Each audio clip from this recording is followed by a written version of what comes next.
Good evening, ladies and gentlemen, and welcome back to the NXTGEN Racing GT3 Championship Season 2, as brought to you on the sim racing platform known only as iRacing, while the premier sim racing platforms available on PC. And indeed, we have got a cracking round ahead of us tonight as we take a look back at how Lobby 2, the Coach Dave Academy Next Level Racing sponsored lobby, got on at Spa-Francorchamps in round number 8 of the 12-round series. That's right, ladies and gentlemen, we are 5 rounds away from the finale, and in the second half of the season, firmly win the second half, and it is the case that now every point matters as our drivers continue to build their campaigns and try to close in on their target finishing positions come the end of the championship. Tonight's schedule, as always, in Greenwich Mean Time, or GMT, or UTC, is as follows. In approximately 14 minutes' time, we'll be getting underway with qualifying, the 15-minute session to determine who will be on pole for the purposes of the sprint race. Indeed, our grid order up and down the field, where our two classes of driver, the pros and the AMs, can intermingle, and it really is the case of everybody trying to set the fastest possible lap. We'll then be moving straight into the sprint race that follows, the 15-minute race, where the only strategy is to be the fastest man on the circuit, get to the front of your respective class, and then hold on to the lead until the finish and get the maximum number of points. We'll then be taking a brief break, but not without our post-race interviews with our race winners, and then we'll be back at approximately 5 to 9 tonight, so that we can get underway with the feature race, the 60-minute strategic race at what is 9 o'clock. That race, of course, with a mandatory pit stop, and with that is, of course, the big gamble. Do you pit early, do you pit in the middle, or do you pit late? And do you take tyres, or do you not, because you've got to take fuel? In the commentary box tonight, you have myself, Paul TX141 Walsh, also known as Britain a Spit, depending on what media you follow me on, and tonight's broadcast is being brought to you live via 3 media platforms. Firstly, you have the official NXTGEN Racing YouTube channel, that's NXTGEN Racing on youtube.co.uk or youtube.com. Secondly, you have NXTGEN Racing on Facebook, that's facebook.com/groups/NXTGEN Racing. And then last but not least, if you're so Twitch inclined, you can tune in via my personal Twitch channel, that is TX141 on Twitch. Now, taking a step back for a brief moment, this lobby is sponsored by Coach Dave Academy and Next Level Racing, also known as the CDA NLR lobby. Let's introduce our two senior sponsors for Lobby 2, who have been without whom we would not be able to bring you all of this racing action. So starting off with Coach Dave Academy then. Who are they? What do they stand for? Coach Dave Academy is the home of amateur and professional sim racers looking to up their game through coaching, setups and track maps. Whether you're looking to gain a second, a tenth of a second, alternatively just finding a way to better balance the setup of the car in order to match with your driving style, it is the optimum place to go to. And with plenty of coaching as well from famous individuals such as David Perel himself, but also James Parker, it is the case. A great community. Whether you're looking for free advice, alternatively paid advice, Coach Dave Academy is the premier place to go to, and you can check them out at coachdaveacademy.com. And whilst they primarily focused on a set of course of competition in the past, they have been expanding into the world of iRacing and plenty of setups, whether it be for the current series or upcoming series in iRacing. There's setups galore there, and it's definitely worth checking out. And Coach Dave Academy supporting us with regards to our prize pool for Lobby 2. And then as we move on to our second sponsor, Next Level Racing. Who are Next Level Racing, I hear you ask? Well, founded in 2009, Next Level Racing is the world's leading simulation brand, revolutionising simulation with its industry-leading product range.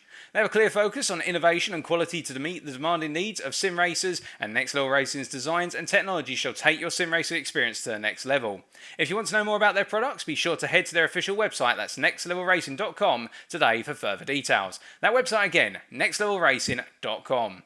Indeed, Next Level Racing are back with us from Season 1, and we're very grateful to have them on board, again contributing to the prize pool available to our drivers come the end of this season. And of course, those prize pools applying to our championship winners in both the Pro and the AM class, the Team Champions or the Constructors Champions, and also the side awards, which are the Best Overtake of the Season, the Best Livery of the Season, the Most Improved Driver of the Season, and last but not least, the Most Consistent Driver of the Season. Awards for many a driver to come the very end. Now, speaking of awards and points, meaning prizes, let's take a look back at our Drivers' Championship after round number 7. Last time out, we were in continental Europe still. We were in Austria, so we haven't moved too far. We've gone from Austria to Belgium in the space of a week. But still, how a week makes a difference. With the return to the series, seeing in the Pro class quite a change and quite an upset for many a driver. But one driver who did not have an upset and almost had the perfect night was P3 man Alistair Kirk with the win in the sprint and also in the feature race. He also picked up pole position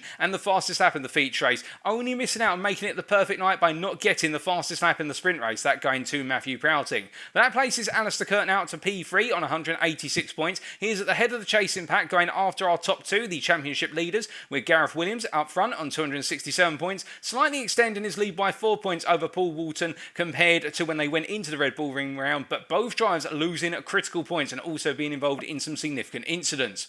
Outside the top three, Dan Murray, only the best part of what is 11 points behind Alistair Kirk, and do not count out Dan Murray, a very fast driver in his own right, and when he has his day, he will be right up there with the very best of them, but he is currently joined on 175 points with Joshua Wiggins, only ahead on result count back after Murray was unable to finish the feature race and losing out on some critical points. Outside the top five, Matthew Prouting in P6, only 3 points over the top five there, and Matthew Prouting having that middle ground performance, and we'd love to see him have a better night tonight because we know he's got the pace there, but it is the case that right now Prouting just seemingly not quite managing to find the rhythm he needs to get himself right back up into that top five, but he's close to it. I'm sure he will push back. Paul Scott in P7, Paul Scott, the NXTGEN Racing driver, having another stellar performance at the Red Bull Ring, 217 points finishes, and as a result up to 170 points, and then there is an 18-point gap to Lambert Wedder. It is the case that in P8, Lambert Wedder picking up a consistent set of points, but not quite the points he perhaps wanted come the end of the night at the Red Bull Ring, and then Michael Steele and Nigel Stock completing our top 10 in the Pro class. Outside of the top 10, we go from Stock on 143 points to Stefan Albanese on 131. Albanese having a very difficult night at the Red Bull Ring, only picking up 7 points in the sprint and a non-finish in the feature, seeing him drop out the hunt for the top 10 for the time being. But you can imagine he'll come back as soon as possible. Paul Williams having a difficult night as well, alongside William Voll and Jamie Dory. Well, in fact, Jamie Dory having a good night, albeit in the feature race when he was in the hunt for the win. He had a mistake towards the end of the race, which saw him drop out the hunt for the win, and in the end not picking up as many points as perhaps he thought were on the table. But it is the case that Jamie Dory on 103 points, now ahead of Nathan J. Scott, who on 99 was unable to participate at the Red Bull Ring and now drops to P15. James Neave and Koshi Kelly there, P16, P17, and then Stuart P. Taylor making a return to the series and picking up some more points to take him up to 84, now closing on Koshi Kelly and moving towards P17. Ed May and Rick Jansen completing our championship standings in the Pro class. Meanwhile, in the AM Championship, the complexion is similar to an extent, albeit a bit tighter within the hunt for P3. Stefan Wessels continues to lead the championship with a growing margin, now up to 310 points. The best part of what is 47 points ahead of Mark Baker. And Wessels putting in a great performance, albeit missing out in the feature race due to an unfortunate incident earlier on in the feature race, which meant he had to turn it into a recovery drive. Mark Baker, however, was not able to capitalise with his main championship rival, falling by the wayside in the feature, and instead it came to the likes of Davide Favo, Darren Doherty, Gareth Mills and Elwyn Sykes. Our battle for P3 with Davide Favo leading that group of 4 drivers, leading right now, and it is the case that all 4 of them picking up great results and really showing that the midfield of the AM class is here to stay, and that battle for the top 5 and indeed the 3rd spot on the podium and perhaps even 2nd place if Mark Baker continues to have a difficult run of form, it is a case that battle is only a growing. Now, will Davide Favo be still ahead come the end of tonight at Spa, or will it be Darren Doherty, Gareth Mills or Elwyn Sykes who finds their way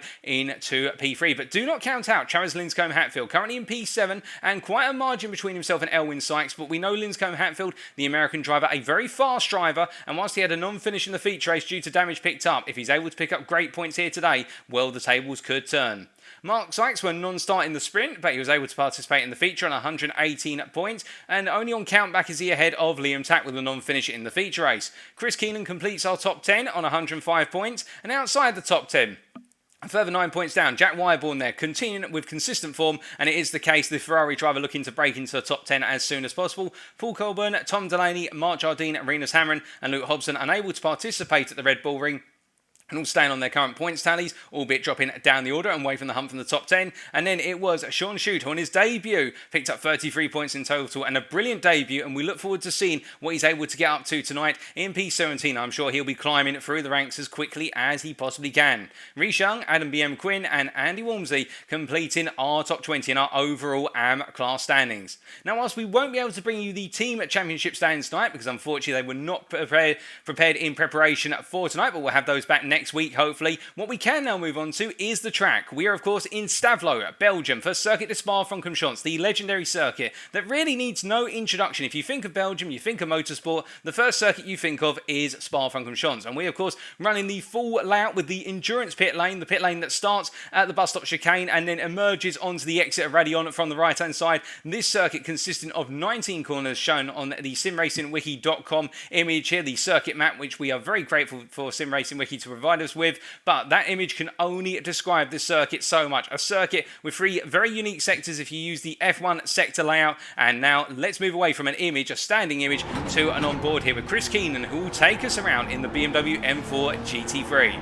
So coming out to the bus stop chicane here, you will see now powering his way across the timeline to go on to a lap. Heading down towards La Source here, down towards turn 1. He'll move the car over to the left-hand side, looking to brake after the 150 metre board, but around the 100 metre board, and coming into the corner and down the gearbox to first gear. A nice tight run through La Source there, really attacking the apex curve and just grazing the wall almost as he now merges and charges up towards the origin Radion. Heading up towards turn number 2, 3 and 4 here, and as he makes his way into left hand, you will see he lifts off the throttle just as he makes his way into 3, balancing the throttle as he emerges through the apex and now over the ridge, and that is turns 2 through to 4 complete.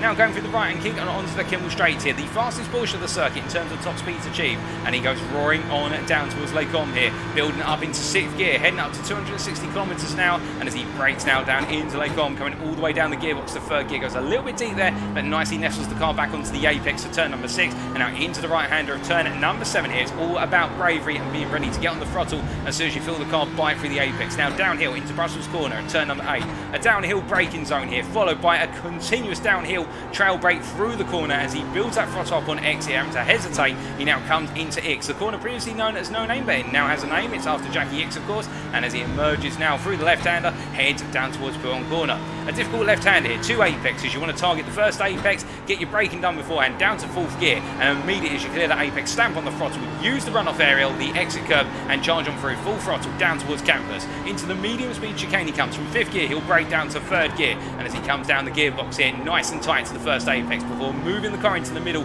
and switching it into the left-hander that completes the campus chicane, using all of the apex curve and then the runoff curve there, and now braking down into Stavlo, where we see some slightly lower speed to the meantime as he comes through Stavlo corner in 3rd gear and then goes into Stavlo 2 here, also known as Curve de Courferrier, and as he makes his way out of the second right-hander in the sequence, now it's the long run up towards Blanchimont. Blanchimont, of course, being the flat-out left-hander, the high-speed left-hander, as we can see Keenan here just building up through the gearbox, heading up into 5th gear. He won't be reaching 6th due to the gearing of the BMW M4, and as he goes into left-hander, just full throttle, full commitment, and now making his way down towards the bus stop chicane. Up into 6th gear, he'll be braking as soon as he guns underneath the gantry board there, coming all the way down to 1st gear. The slightest pair of corners on circuit, makes his way through turn 18, then turn 19, attacking those apexes, stamping on the throttle, and getting across that line. A beautiful lap by Chris Keenan. We look forward to seeing what he's able to achieve today. But before we can go racing, of course, we must obey the rules. And the rules for tonight are the same as they always have been. Our drivers, in terms of their setups, they'll be running fixed setups. This is a fixed setup series. And they'll be running the iRacing medium downforce setup for tonight's races. In the sprint, each driver will have 1 fast repair available. And they shall be subject to a drive-through penalty if they accumulate 17 or more instant points. In the feature race, meanwhile, the grid will be set by reverse Drivers' Championship order based on the championship standings after the previous round. So the championship standings as taken come the end of round number 7. And our grid will be separated into driver classes with the pros ahead of the AMs, and the classes will start approximately 1 second apart. Our driver's starting fuel load shall be restricted to 70% for the start of this race, and this requires the mandatory pit stop, which will see our drivers needing to take on fuel, but changing tyres is entirely optional. And if the Apex Racing Academy lobby is anything to go by last night, I doubt we're going to be seeing many change of tyre. We'll see them all do it from start to finish on a single set of 4 tyres. Each driver will have 1 fast repair available, and a driver shall receive a drive-through penalty if they accumulate 25 or more instant points.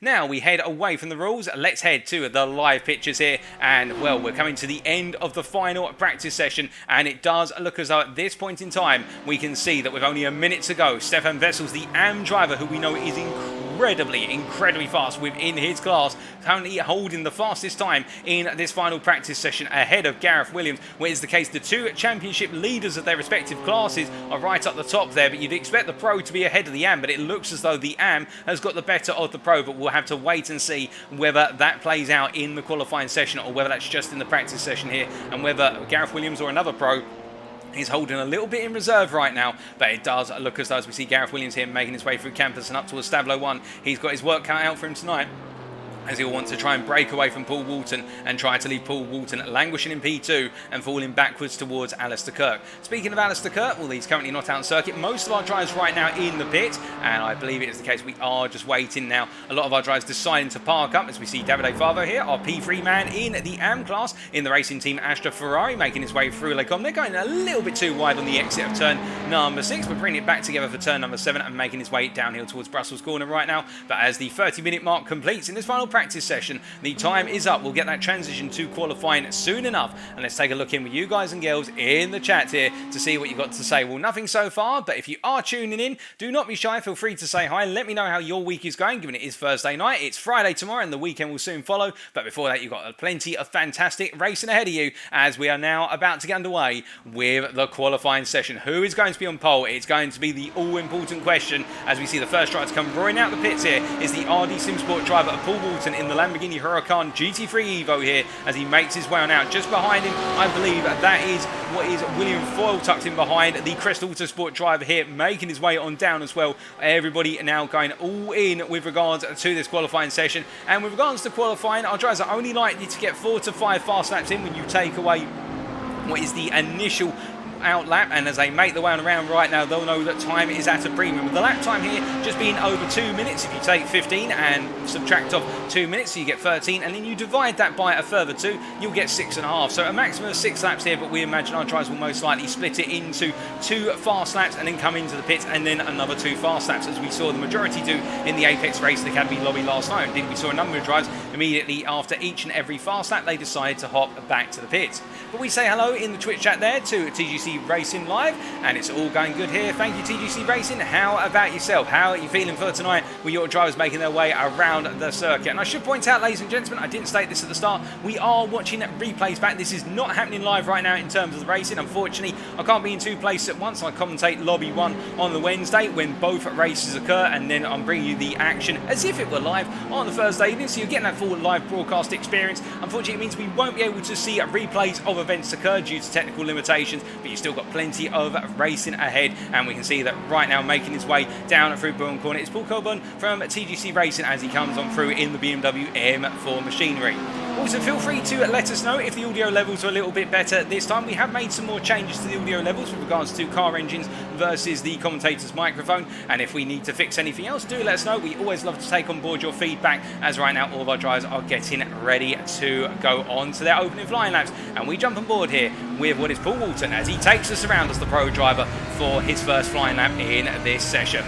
So coming across that timeline and making his way up towards the source, and as he comes in towards the braking zone right now, getting ready to nail that braking zone as tight as possible. Decides to go a bit deep here compared to the reference lap we saw from Keenan. You can take 2 lines into the source. You can go deep or you can go early. If you go early, then you've got to spend more time rotating through Apex. If you go into it deep, as long as you trail brake through, you actually have a much smoother line through. He now makes his way through Origin Radial. Just hearing the little lift off there as he made his way into the apex before immediately stamping back on the throttle, and we would expect the mid-engine rear-wheel drive cars to have the better ability to maintain the throttle input going up the hill there, because they've got the weight towards the rear, so they'll get the greater rotation on the rise. But as he comes down towards where they've gone now and making his way into the braking zone here, coming up through the corners very nicely indeed, very smooth here from Paul Walton. If there's anything you can say about him, it is that he's got a very smooth driving style here at Spa, and indeed in general as he makes his way now down towards Brussels corner. Now coming down into the right-hander here, heavy on the brakes once again. He's going to keep a very tight line. Some drivers like to V-shape this corner, but the recommended line is normally to take it symmetrically. I take it very close to the apex there, and as he makes his way through X corner, now charging it down towards Bourne as he comes in towards the double left-hander apex here and makes his way on down. A brief break there, but you can see just keeping it nice and tight and immediately getting on the throttle once he clears that apex curve there, the first of the 2 curvings, and as he comes on through now, a lot of speed being carried down in towards what is the campus chicane. As he rolls the car into the corner, you want to roll off the brake as deep as you possibly can. It's very deceiving campus. You think it's one big heavy braking zone. No, it's one long trail braking zone, and as he makes his way out to the chicane and now coming into Stavlo, it is just one more corner to go before he's got the long run up towards the bus stop with Blanchimont in between. As he comes on out of Paul Ferrier, also known as Stablo 2, he now makes his way full throttle up towards Blanchimont corner. Now charging down towards there, we're going up through the gearbox once again, roaring his way up the box, and now getting ready to go into left-hander. Will he lift off? Not a single bit of a lift off there, fully committed, which is what we'd expect. Now he comes into that heavy braking zone, all the way down the gearbox once again, coming all the way down to first gear, making his way on through. It's a good lap. It's been a very smooth and consistent lap, but what will it be from Paul Walton as he crosses that timeline? Our first lap in, well, we'll see it there. It is a 2:18.0, but immediately two of his peers have gone faster, with the Crest Autosport driver there of William Favo tucked in so tightly behind Paul Walton to get the slipstream throughout the lap, and he is right now, William Favo, the best part ahead of Walton of 6.5 attempts. Gareth Williams, meanwhile, putting himself between the two drivers there, the BMW M4 driver, not able to capitalise too much on the slipstream, although he may have got a bit of a distant tow there, but Gareth Williams putting in a good lap, a 2:17.8 flat, and now he'll be looking to improve from that. Meanwhile, in the AM class, Mark Baker setting the initial margin. When I say that, and as soon as I say it, it's Sean Shute who then moves up into the lead, the provisional lead of the AM class in this qualifying session, with P4 right now as he makes his way on through, the racing team Astra driver.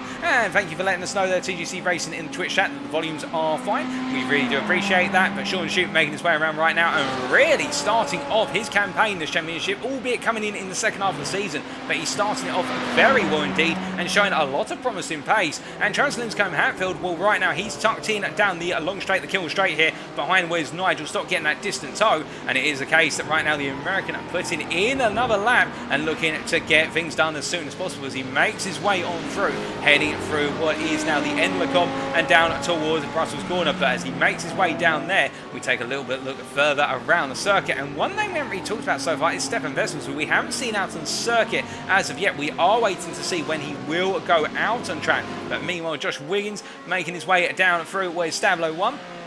As we say hello to Billy Goat Boy there in the YouTube chat. It's good to see you, Billy. I hope you're doing well, and we'll do our best to enjoy the race indeed. And I'm sure it's going to be fantastic racing action. But we can see here Joshua Williams, who's yet to set a time, just making his way around right now. And the RD Simsport driver, who we saw work so well with his teammate Paul Walton in the early part of the season, particularly the opening 3 races. And it does seem as though Josh Wiggins has just fallen a little bit behind compared to his teammate. It may be the case that, in fact, just Wiggins not having the best of runs at the moment in the season. He is a very good driver. We do know that in the Porsche 911 machinery. Very fast driver, but it's not quite working out perhaps the way he planned. And how's it going to go in this qualifying session as he comes across that timeline? Will he put a time on the board? Oh, I can't see one at the moment. That was a disallowed lap. He's going to have to go again. I think there was a run wide somewhere around the lap, but it's not permitted. Meanwhile, fast driver in the form of Stefan Wessels here. He's doing his first lap right now. We believe, in fact, no, this is an out lap from Stefan Wessels. We will come back to him a bit later on in the qualifying session, but he's decided to go out quite late in this session and not putting a lap until the midway point. In fact, he's backed off again and gone into the pits. I think he's waiting to do it all in one go. Perhaps he's just trying to get the circuit in the optimum conditions. He's waiting, he's leaving it all to the last moment, but we'll have to wait and see. It's meanwhile Chris Keenan, currently at P7 in the AM class, provisional P16 overall. The driver who we rode on board with the reference that the BMW M4 driver, put himself right in the midfield of the AMs, which is about where we'd normally expect him to see, and indeed right now just continue to press on. And in terms of the number of drivers arriving and attending tonight, we've got 28 drivers racing tonight, with 13 in the Pro class and 15 in the AM class. It's great to see so many of our AMs coming on back out, although we are missing some of our Pros. Of course, we are grateful for the ones who do arrive, and remember, it is the case that whilst our drivers are encouraged to attend each and every race, real-life commitments do come in the way, and we'll be happy to see all the ones who are able to make it. As we can see, Paul Scott here, tucked in behind where's Travis Linscombe Hatfield, the next-gen racing driver in the Pro class here, P9 overall, P7 in class currently, and finding himself missing out on being with the top 6 in the Pro class in terms of those timings, as Matthew Prouting sets a P4 lap here to 17.881 compared to his peers in the Pro class, and also P4 overall. And Prouting getting himself up there again. And also we do have the return tonight of what is the Englishman of Koshi Kelly, who is currently in the pits, and I think they're doing some work on the car, so we can't actually show him to you, but Koshi Kelly returning tonight, and we're very happy to hear that the Englishman has made a return to the season. We missed him for some time. He hasn't been able to make the last few rounds, but we do have him back tonight from Ignium Motorsport. You'll see him out on circuit in the near future, I am sure. Now, you may be wondering at this point, why are we seeing quite a few drivers go into the pits and then not coming out immediately? Well, Spa is quite a taxing circuit. Now, I say that as if it's the case that our drivers are getting worn out. No, it is one of those situations whereby getting the perfect lap around here requires a huge amount of concentration and momentum, and some drivers may decide to do a lap, then give themselves, say, 2-3 minutes just to give themselves a breather, see if the track evolves, see how the lap times are evolving based on the telemetry data that's available to them with regards to the lap time data from other drivers, and then they'll go out back again. And also, to be fair, they do have a circuit map available to them, much like with regards to the circuit map you see in the top right corner of your screen, and as a result they can use that to know when they should come out of the pits to get themselves out in clean space on circuit. A lot of drivers will want to qualify with a clear track in front of them rather than slipstream, for the simple reason they may end up catching up to the rear of the guys in front. As you see here, Matthew Proughton just getting a little bit wrong through Pullen corner, in fact just carrying a little bit too much dirty air on the front end. You could see how the car didn't want to rotate into Pullen, and as a result he started to drift wide and he let the car go in the end and said, you know what,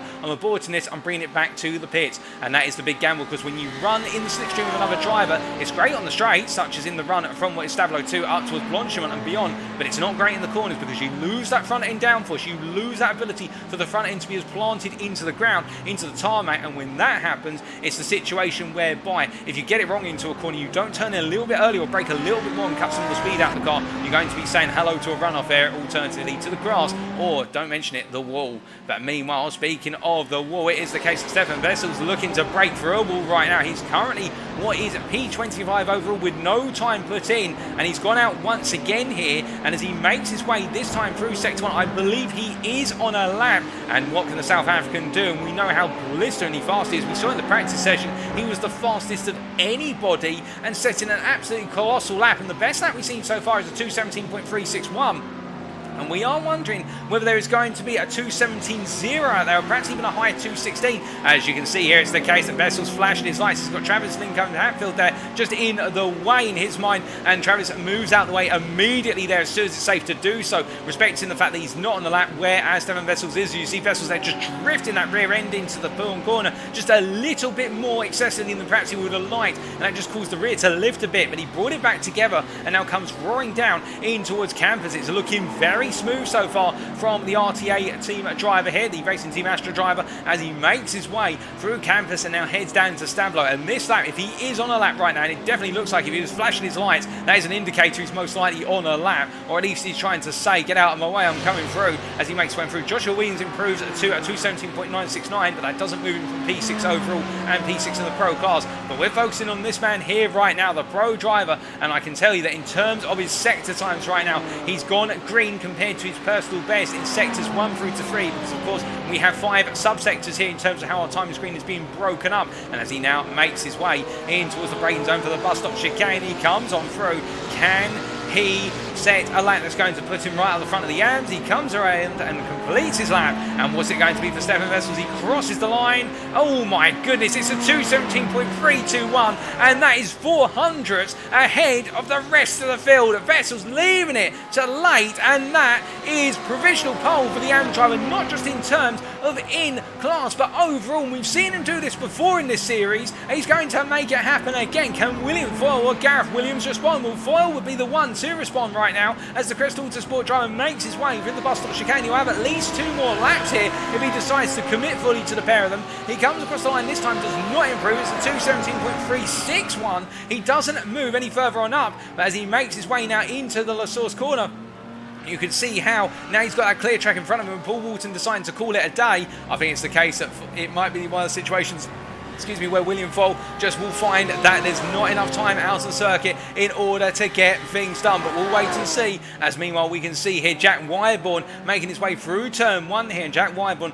he's just put in the time. I was going to say he's yet to put in the time. No, it is the case the Englishman has put in the time, and it is a time of what is there, as we can see on our timing screens, it is a 2:22.07, and I do believe we are having some issues with loading Mr. Wyborn's livery onto the car here, and we might have to get that fixed for the purposes of the feature race. He makes his way on around right now. He has had some very colourful liveries in the past, and also a very nice and fetching Scuderia Ferrari livery, but right now it's the case the Ferrari driver having a very difficult day at the office. But speaking of drivers having difficult days at the office, where it is the case the Ford GT driver of what is Nigel Stock here, the pro class driver, P15 overall, and what is P10 in the pro class, making his way on around right now. And everybody does love to see the Ford GT machine in the hands of Nigel Stock, for the simple reason, whilst it may not be the best car compared to those available at the start of this season, throughout the season. You can't deny that seeing that Ford GT roar its way around the circuit is an absolutely fantastic sight to see, and in the capable hands of Nigel Stock, who when he picked the car, he said he picked it because he loves the sound of the car, he loves its straight line speed, and he loves the challenge of being the guy in the Ford GT. And every result for him,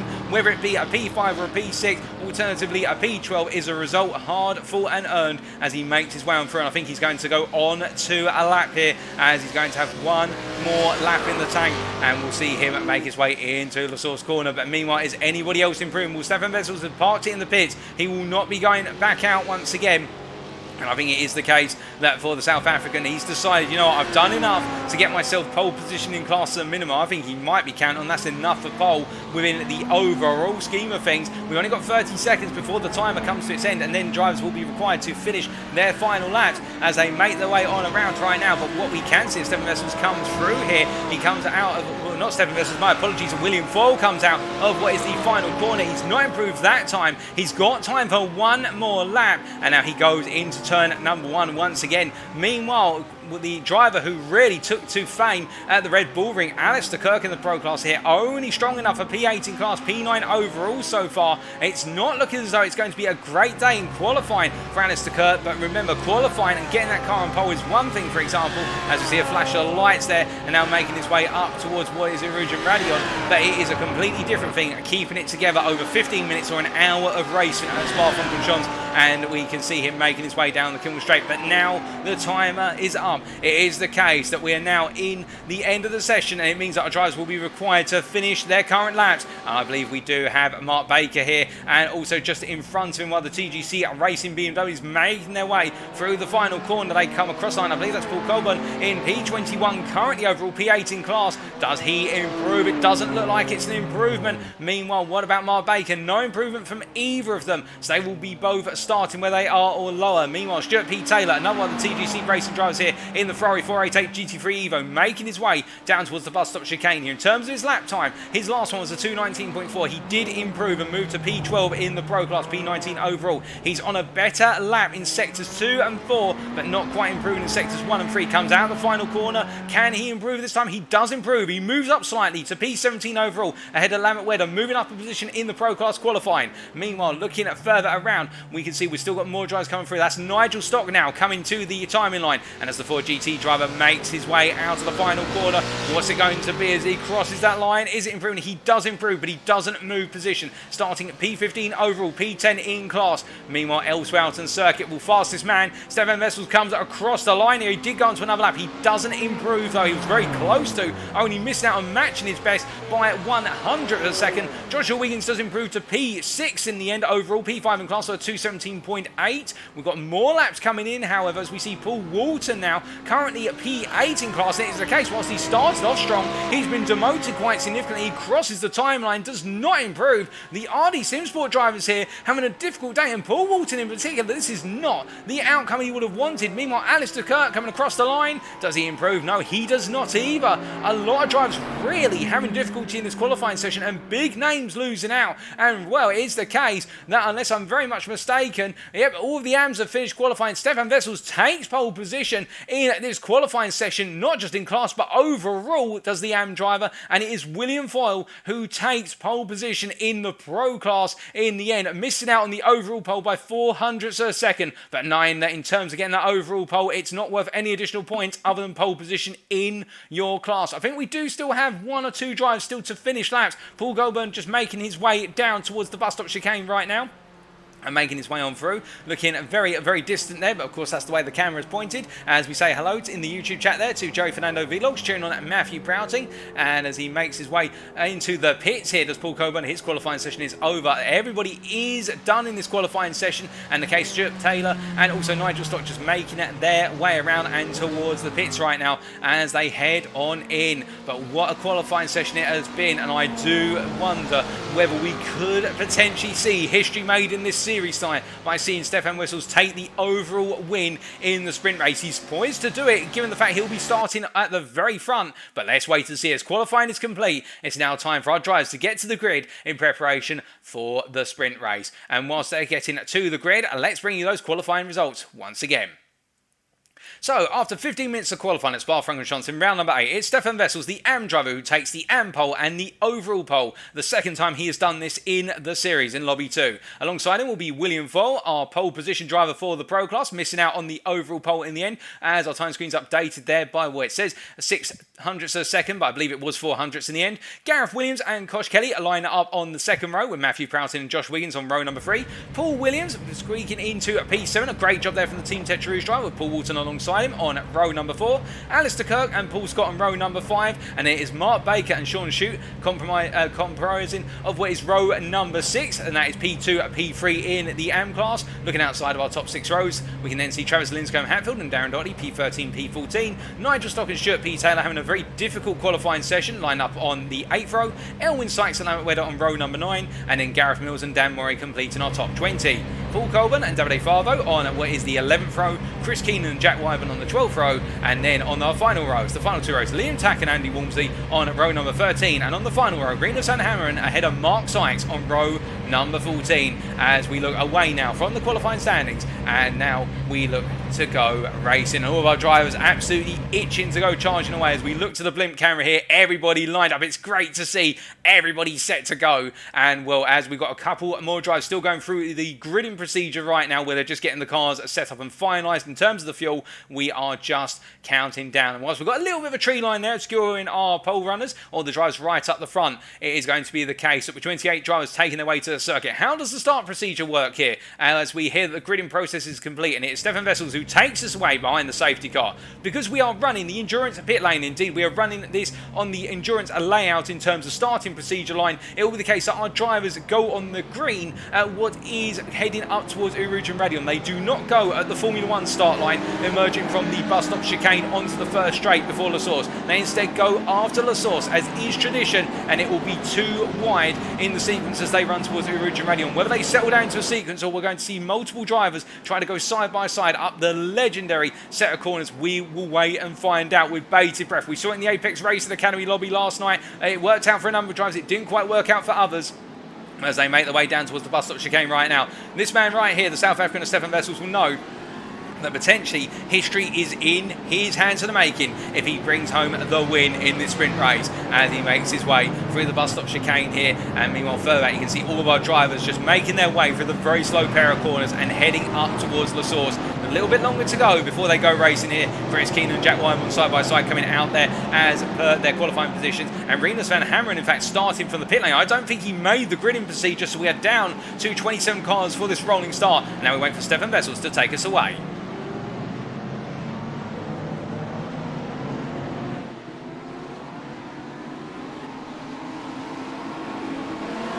It's lights out and away we go for the 15-minute sprint race. Race number 1 here at Spa in Lobby 2 as they go charge up towards Uruguay Radion. Immediately Stefan Wessels holding on to lead. Matthew Proughton getting ahead of Koshi Kelly into the run up the hill. Meanwhile, we can see Joshua Wiggins there also getting a good run, but running a little bit wide there. I think there was a small bit of contact coming over the rise as they all make their way onto the Kimmel Straight. A little bit further back, we can see how the AMs are also making their way on through. A bit further back in the pack as they all come roaring down the straight. Oh, goodness me, and that's Gareth Mills caught in an instant. I think that's Davide Favo as well, caught up. It looks like multiple drivers. In fact, that's Elwyn Sykes. My apologies. Elwyn Sykes involved in that contact between the two drives, which is a disaster as they make their way back up towards speed. Alternatively, have to jump to the pit, but we can't quite see what happens. That's Joshua Wiggins into the wall there, coming out to Lecombe, and we can also hear that Liam Tax had a bit of a moment as Joshua Wiggins brings the car back under control. There's drama on lap number 1 as we've seen multiple drivers fall by the wayside, but right now as they all make their way down at Brussels and in towards Ix, most of our drivers are making it safely through as we can see Nigel Stott there battling with Lambert Wedder. These two qualifying near one another, the Dutchman just behind the Englishman as they go roaring on down towards what is Brown Corner here for the first time of asking under race conditions, and as they make their way roaring on down right now, the Ford GT driver will know he's got an uphill battle to get that Ford GT to sail on around as we got a car spinning wide there coming through Brown Corner. That's Paul Colburn who's lost the rear end, I believe. I'm not sure if there was contact, but he's lost it at Brown regardless and now returns to the race circuit. Meanwhile, up front, Stefan Wessels holds the lead by 5 tenths of a second, half a second over Gareth Williams. Gareth Williams has got himself up into P2. We believe believe he managed to achieve that in the run till they calm down the Kimmel Straight as they come roaring on out of Stavelot 2 and now make their way up towards Blanchimont Corner. Now as they do here, Gareth Williams will know he doesn't need to beat the AM driver in front of him. Of course he will want to beat the AMs, he will want to keep the pros pride in terms of the pros finish ahead of the AMs, but I think this one is going to need to be more focused on fending off William Foyle here for the simple reason that right now Gareth Williams, if he was to finish this would be a huge point haul from the opening races. We're hearing that Gareth Mills has jumped to the pits. Gareth Mills having to take that fast repair as they make their way out to the final corner and to the end of lap number 1. So after one lap it is Stefan Vessels leading by 7/10 of a second ahead of Gareth Williams in P2, followed by William Foyle in P3. Matthew Prouting P4 with a great start for Matthew Prouting. Koch Kelly in P5, followed by Paul Scott in P6. Then we've got Paul Walton in P7. A difficult start for RD Simsport, but Paul Walton staying in there, staying in the thick of it. Alistair Kirk in P8, gaining 1 place or 2, but not really making too much ground early on. Paul Williams dropping 2 places at the start of the race, down to P9 overall, P8 in class. Meanwhile, Mark Baker, P2 in the AM class, P10 overall, ahead of Sean Shute. The two of them inseparable right now as they make their way through Rouge and Radion for the second time of asking. Travis Linscombe Hatfield giving pursuit in P4, P12 overall. Stuart P. Taylor, P13, followed by Dan Murray, P14. Darren Doherty, P15, completing our top 15. Then Nigel Stott, P16, ahead of Chris Keenan and Lamont Wedder. And Chris Keenan battling here. It looks like Lamont Wedder's made a mistake, and in fact, it's Chris Keenan who's got ahead of him in the run down. Meanwhile, behind, we can see that Jack Wyborn here in the middle, well, on the outside of 3 cars as they all make their way under braking. That's Andy Walmsley coming through the middle there, going for what was the Moses manoeuvre, and Walmsley getting it done, did the privateer, and that was a very daring move between the Ferraris there, the 3 Ferraris going side by side. Also with Davide Favo, as you can see, Favo looking for the move into Brussels corner, but he's not able to get fully alongside. He can intimidate, but he can't propagate as they make their way out of the corner and now in towards Ix. Fantastic stuff as meanwhile Mark Sykes behind looks to try and get in on this battle for what is effectively P7 in the AM class, P19 overall. Meanwhile, a bit further up the road, we can see Darren Doherty here. He's dropped behind Nigel Stott, and meanwhile Chris Keenan is having to fend off Wes Lamont Wedder here as they battle. Meanwhile, we've got Jack Wyborn. I think Wyborn's had an incident into Brown corner. We can't quite see what has happened. I'm not sure if there was contact or what has happened specifically, but he's now back up to speed very gradually with a wounded Ferrari. Mark Sykes has gained as a result of that, as he goes pursuing after Davide Favo here does the Next Gen Racing orange driver as they make their way down towards what is Stavelot. But meanwhile, all the way out towards the front here, we ride on board with William Foyle, who currently in P3 overall, P2 in the Pro Class, hunting at Gareth Williams as they make their way through the left-hander and up towards what is bus stop corner for another time. And as they come towards that braking zone, we can see that the Audi, the bolder car in terms of the handling aspects, it is the faster car on a single lap compared to the BMW around here. But the difficulty with the Audi is it's such a very sensitive car by comparison to the BMW. The BMW, you can plant the throttle to the floor and feel confident in it. Meanwhile, the Audi R8, get on the throttle too quickly and it will lose the rear end very soon. We've seen that time and time again in both lobbies, across all 3 classes in both lobbies. As we see here, it's the case William Foyle running a little bit wide. They're coming out of the source. That's going to cost them a bit of time and give them off track as they make their way up towards Rouge and Radion for the 3rd time. And as they go charging on through here, I think it's the case that Foyle is just going to have to continue to observe for the time being. He can look, but he can't touch that P2 position as they make their way through. But look him committing there, even in the draft of what is Gareth Williams' car. And Foyle picking up a lot of speed here. He's got the overspeed, but will he have enough straight to go for the move? He's getting closer and closer and closer, but it's not enough as they make their way into the braking zone. And as they come on down right now, it is the case he's going to have to watch once again as they make their way through. Meanwhile, Paul Williams has managed to get ahead, and I think Alistair Kirk has had a slowdown applied to him because he's now just building up his speed once again. And Alistair Kirk has lost multiple positions and come out behind the battle for P2 in the AM class with a slowdown. I'm hearing in my ear for running wide at Radion and cutting the corner, which is to be expected when that occurs. Meanwhile, it is the case of Koshi Kelly here on a bit of a slow run and losing out, and the Englishman here dropping down to P9 overall, P7 in class as they make their way through X corner, and the pros falling backwards into the clutches of the AMs. And now this is a very awkward situation because you don't really want to be intermixing the classes here for the simple reason now you've got to try and fight your way past the driver of another class to go hunting after the driver you want. And in Koshi Kelly's case, he's got to hunt after this man, Paul Williams. But between the Team Tetra Rouge driver and Kelly, well, we've got another Team Tetra Rouge driver, and that's P2 man in class, Mark Baker, P2 in the AM class, P8 overall. And I think he will be working to be as defensive as possible to help out his pro teammate as they make their way into Stavelot here. And we've seen a lot of teamwork over the course of this series, not just from them, but multiple team drivers What will happen when these two will come together? We'll have to wait and see. But right now it does look as though Mark Baker's staying in formation behind his teammate there, and well, why shouldn't he? At the end of the day, I don't think he's going to be expecting to catch Stefan Vessels, who's all the way at the front of the field right now, but it is the case that by staying there, he can use his teammate as a pace car, and also he can help his teammate out by blocking off the pursuit of the pro driver behind, and it all works out mutually for the pair of them. But meanwhile, as they make their way on around right now, a driver who we haven't really spoken too much about since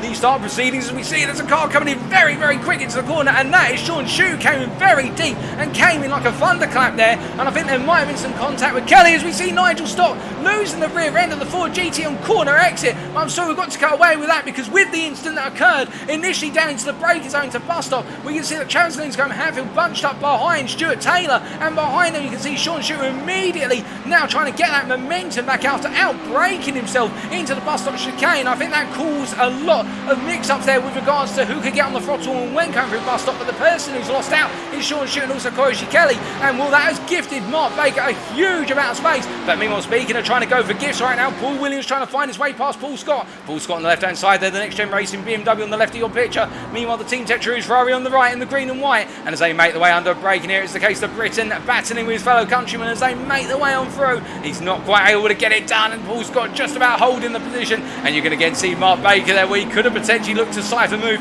on his teammate, but deciding just to stay there as the rear guard. As behind we've got Alistair Kirk, who would now love an opportunity to try and go after P7 overall, and where's effectively P6 in the pro class, but he's got to get past Mark Baker first. Will he be able to do it? That is the big question. Meanwhile, looking a bit further up the road, Matthew Prouting, currently P4 in class, chasing, well, sorry, P4 overall, P3 in class, I should say, chasing after William Ford. It looks like Gareth Williams is just breaking away, and perhaps Ford was just pushed a little bit too hard this early in the race. Well, I say this early, they're already halfway into the 15 minutes or just over it, and as they make their way on through right now, Matthew Prouting definitely giving that pursuit of William Ford as they come roaring on through campus and up towards Stavlo. But it is in this sector in particular, the middle part of the lap, where the Audi should be the stronger car and the BMW will languish to a degree. It doesn't quite have the handling composition compared to the Audi, but now as we move on to the faster sector 3 here, using Formula 1 sector terminology, it is the case that BMW will start to open up. You can see the gap that opens up on the exit of Stavlo 2, where Foyle was just able to open up that gap, and it is the case that for Prouting he has to watch and wait another turn as they make their way through. Lovely camera shot there as they come through Blanchimont corner and now make their way roaring up into the bus stop chicane. Meanwhile, further back we can see Alistair Kirk all over the back of Mark Baker. Mark Baker has fallen back a bit from his teammate. You can see the flash of the lights from Alistair Kirk. He's going to go up the inside, and Mark Baker's not going to fight this one. He knows to work for his teammate to a degree, but not over to it. At the end of the day, he wants to bring his race home as well. Smart and sensible. They just cost everybody a little bit of time behind,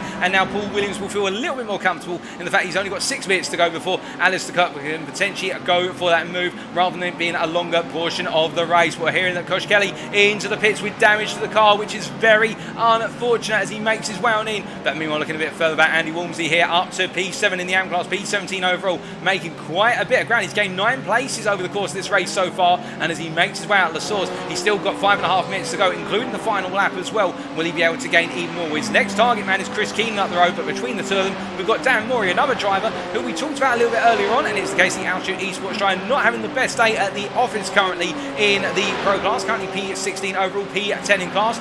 Meanwhile, it is the case that further up the road, Paul Williams battling with Paul Scott again, and this time they come through Lecombe, and it is the case Paul Williams a lot more alongside, but look at how it's the case that Paul Scott just having the confidence to hang the car around the outside of turn at number 6, and Williams is not giving this one up. He knows he needs to get this move done as soon as possible, but Paul Scott is going slowly compared to him, and as we ride on board the gearbox here, the BMW driver at the head of this concertina in train of pro drivers, it is the case this is the battle for P5 in class, P6 overall, and you can see that Paul Scott just able to act as a traffic jam effectively. Now, be fair, he's racing at his pace, but he's able to just simply cause what is Paul Williams to back up into Kirk, and that's what he's trying to do. He's trying to get Alistair Kirk to go for the move and get the two guys behind him to battle for that position. He doesn't want to be a part of that battle. You can see Paul Williams has gone very deep there. As we look back to the exterior cameras right now, Alistair Kirk's going to go around the outside on the exit campus to get the place, and Paul Williams with a very rare mistake. And as they make their way through Stavlo 1, it is the case that Paul Williams has lost the position,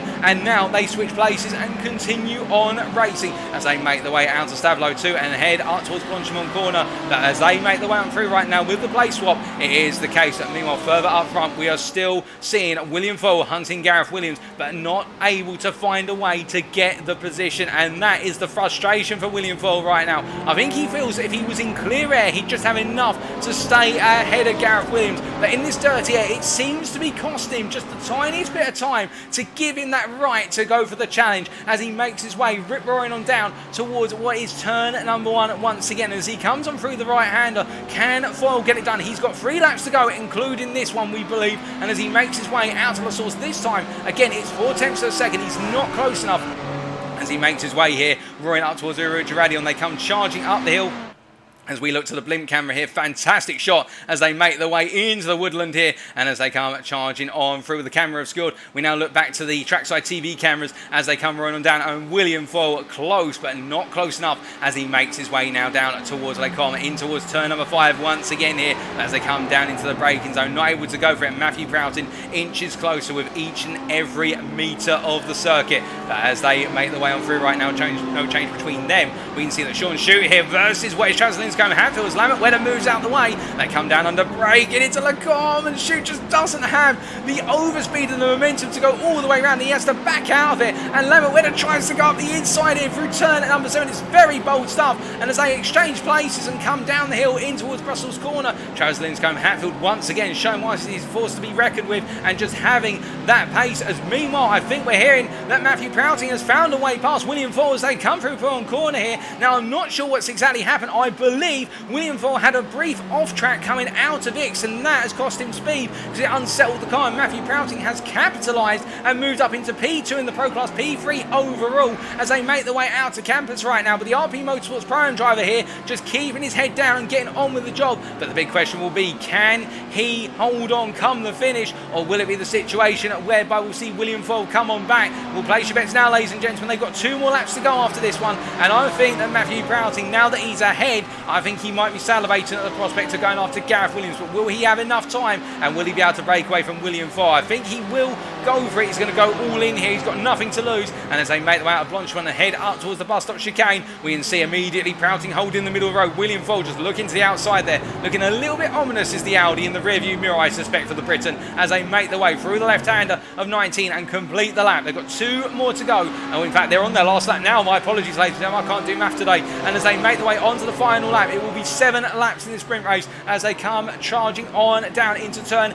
number 1. And as they make their way on through right now, they are the closest pair out on circuit, and they go charging after. Why I say they're the closest pair, let's not forget right now the battle happening much further down the order in the battle for what is P8 in the AM class here, with Mark Sykes chasing after Davide Favo, both of them in Ferrari machines, and up ahead of them you've also got Andy Walmsley as they all make their way onto their final lap. And see Walmsley going defensive as Mark Sykes just tucked in behind Davide Favo. We ride on board with the rearmost of the 3 Ferrari drivers here, the NXTGEN Racing Orange driver and one of the founding members, if not the founding member if I understand correctly, of NXTGEN Racing. It is the case that these 2 just going chasing after Andy Walmsley right now as they make their way up through the Rouge and Radion here, and all fully committed, and Sykes getting a huge run here, and he's also got the overspeed as they make their way down the straight. Now we are going to see Walmsley go defensive. Sykes also follows him. He's going to look to the middle. Is he going to have enough room? They come under braking, the 3 of them under braking into Les Combes. Mark Sykes backs out, but we can see it's the case that Davide Favo goes round, but he loses the car, and all 3 of them come together, and it's Andy Walmsley who's able to emerge safe and sound there. And I think that was going to go even with the contact from Walmsley without it, but it is the case that it was a bold move from Davide Favo, but he couldn't quite put it together. But it was 10 out of 10 for trying, and now he's further back down the field than where he was as Mark Sykes has gained the place with the damage on the front end. I don't think he's going to be go hunting after Andy Walmsley come the finish of this race as they make their way out of X corner and now down towards Buon. But whilst they're making their way on down, I can tell you that William Foyle and Matthew Proughton have changed places. It happened in the run to Les Combes on this lap. And William Foyle right now holding off Matthew Proughton as they make their way out to Stablo 2 and up towards Blanchimont.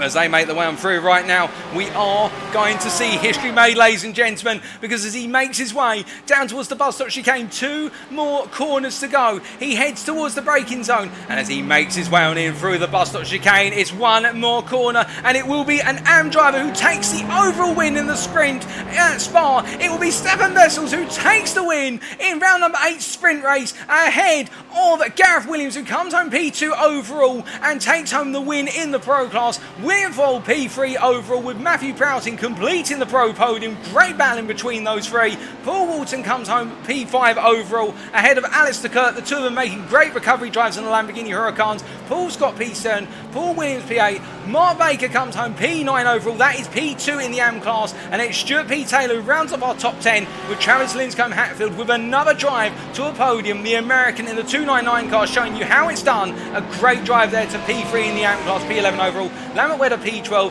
Darren Doherty at P13 has already jumped to the pits. Chris Keenan P14, Dan Morey P15 as he makes his way up the Rouge Radion sequence, and it's going to be Joshua Williams P16, then it's Andy Walmsley followed by Nigel Stock, Sean Shute, and then Jack Wyborn completes our top 20 with Paul Colburn P21, Mark Sykes P22, and then we've got Elwyn Sykes P23, followed by Liam Tack P24, Davide Favo P25, Gareth Mills P26, and we had the retirements of Koshi Kelly and Renus Van Hamren. But my goodness, ladies and gentlemen, we have seen history today with the AM taking the overall win ahead of the Pro Class drivers. But great work from Stefan Wessels, and also credit to Gareth Williams to maintain that pace and hold off William Foyle time after time, and Matthew Prouting just missing out on P2 in the end by a small margin, and that being the difference between him in the end, just not having it on the final lap versus William Foyle, and Paul Walton just the observer from behind, with Alistair Kirk also missing out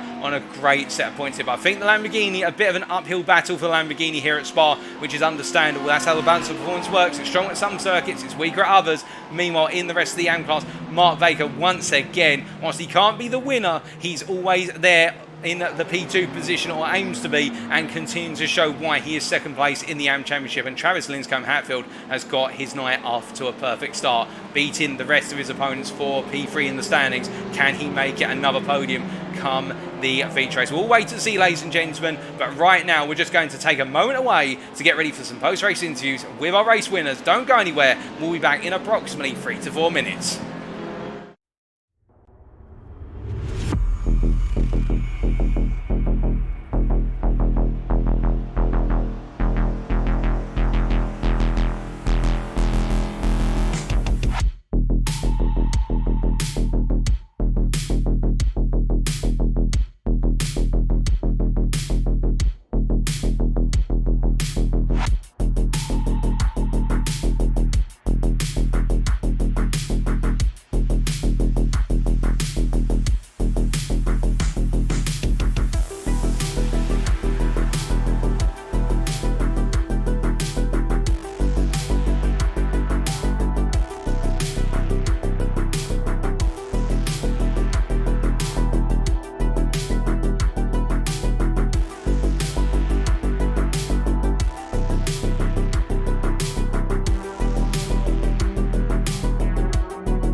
Alright, ladies and gentlemen, well, it's time for our post-race interviews with our class winners from the sprint race at Spa, and we'll be starting off with Gareth Williams, who put in a solid drive from start to finish under a lot of pressure from William Fall. And let's hear from Gareth Williams, not just about his pole lap, but holding off William Fall time and time again. Hello, Gareth, can you hear me? Yeah, mate. Yeah, loud and clear, mate. Gareth, a brilliant drive through and through to take the win in the sprint race at Spa. How does it feel to have made it another win in the series? Yeah, I mean, it just feel great. It's a bit of a tough one, that. BMW seems to be just struggling a tad, quality. Then, yeah, just slightly a bit in the race compared to Ferrari ahead, Stefan, and Will behind, who was very kind in that race. He could have easily passed, sort of thing, and probably chased down Stefan. So yeah. Well, it's interesting you should say that. We saw a number of points in the race. It seemed as though Foyle was all over the back of you, and then there were moments where he seemed to fall backwards towards Prouting. It looked like you were doing enough to keep him at bay, or just enough. No, he definitely could have passed if he wanted to, trust me. So he was, he was very kind, like just sitting behind. He did have that mistake, I think, which dropped him behind Prouting, but you're seeing how quickly he passed next lap, so no problems at all. So yeah, he was very quick in the straight, the Audi was. So. Oh, most definitely. We did see on a couple of occasions where he would come roaring up through Rouge and Radion right onto the back on the Kimmel straight. But it just seemed as though if he was going to have to go for it, he would have had to gone full send at the last possible moment. Was it constantly in your mind in terms of that he might go for it at any moment? Who with Will? No, he already says he wasn't going to go for it and do anything silly. So, I was just, concentrating on my own race sort of thing. But, couldn't catch Ferrari ahead. Oh, understandably so. It was quick for the first couple of laps. Almost definitely. That Ferrari looking at very fast, and a number of Ferraris in the Pro class, of course, which will be starting ahead of you in the feature. How did you feel going into the feature race, given you'd be starting from the back of the Pros?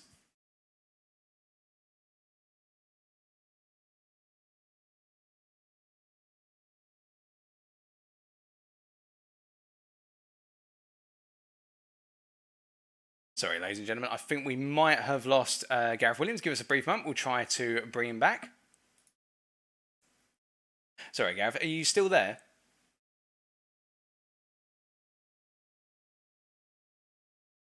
Can you hear me now? Yep, loud and clear. Yeah. We seem to have lost you briefly. Yeah, probably my end. So, it's just about surviving the first laps, isn't it, in the reverse grid? So, because you don't want to obviously pit early. And then have to pit again for fuel later in the race to get to the end. So that's always on my mind, sort of thing, starting at the back. Well, we look forward to seeing how you get on in the feature. But until then, thank you for joining us in the interview room, and congratulations on the win in the sprint at Spa. Nice one, cool, thanks. So hearing there from Gareth Williams, very happy with his performance, but I think quite alert to the fact, as he was saying there, that he thinks that William Fall could have gone for the move a number of times over the course of the proceedings of the race, and Fall being quite kind in the end of the day, but we'll see whether that kindness is repeated or indeed it reoccurs in the feature. But still, at the same time, happy with that result and looking forward to the feature. But now let's bring in our man of the hour as he has set history, and that is Stefan Wessels. Let's get him in to the interview room.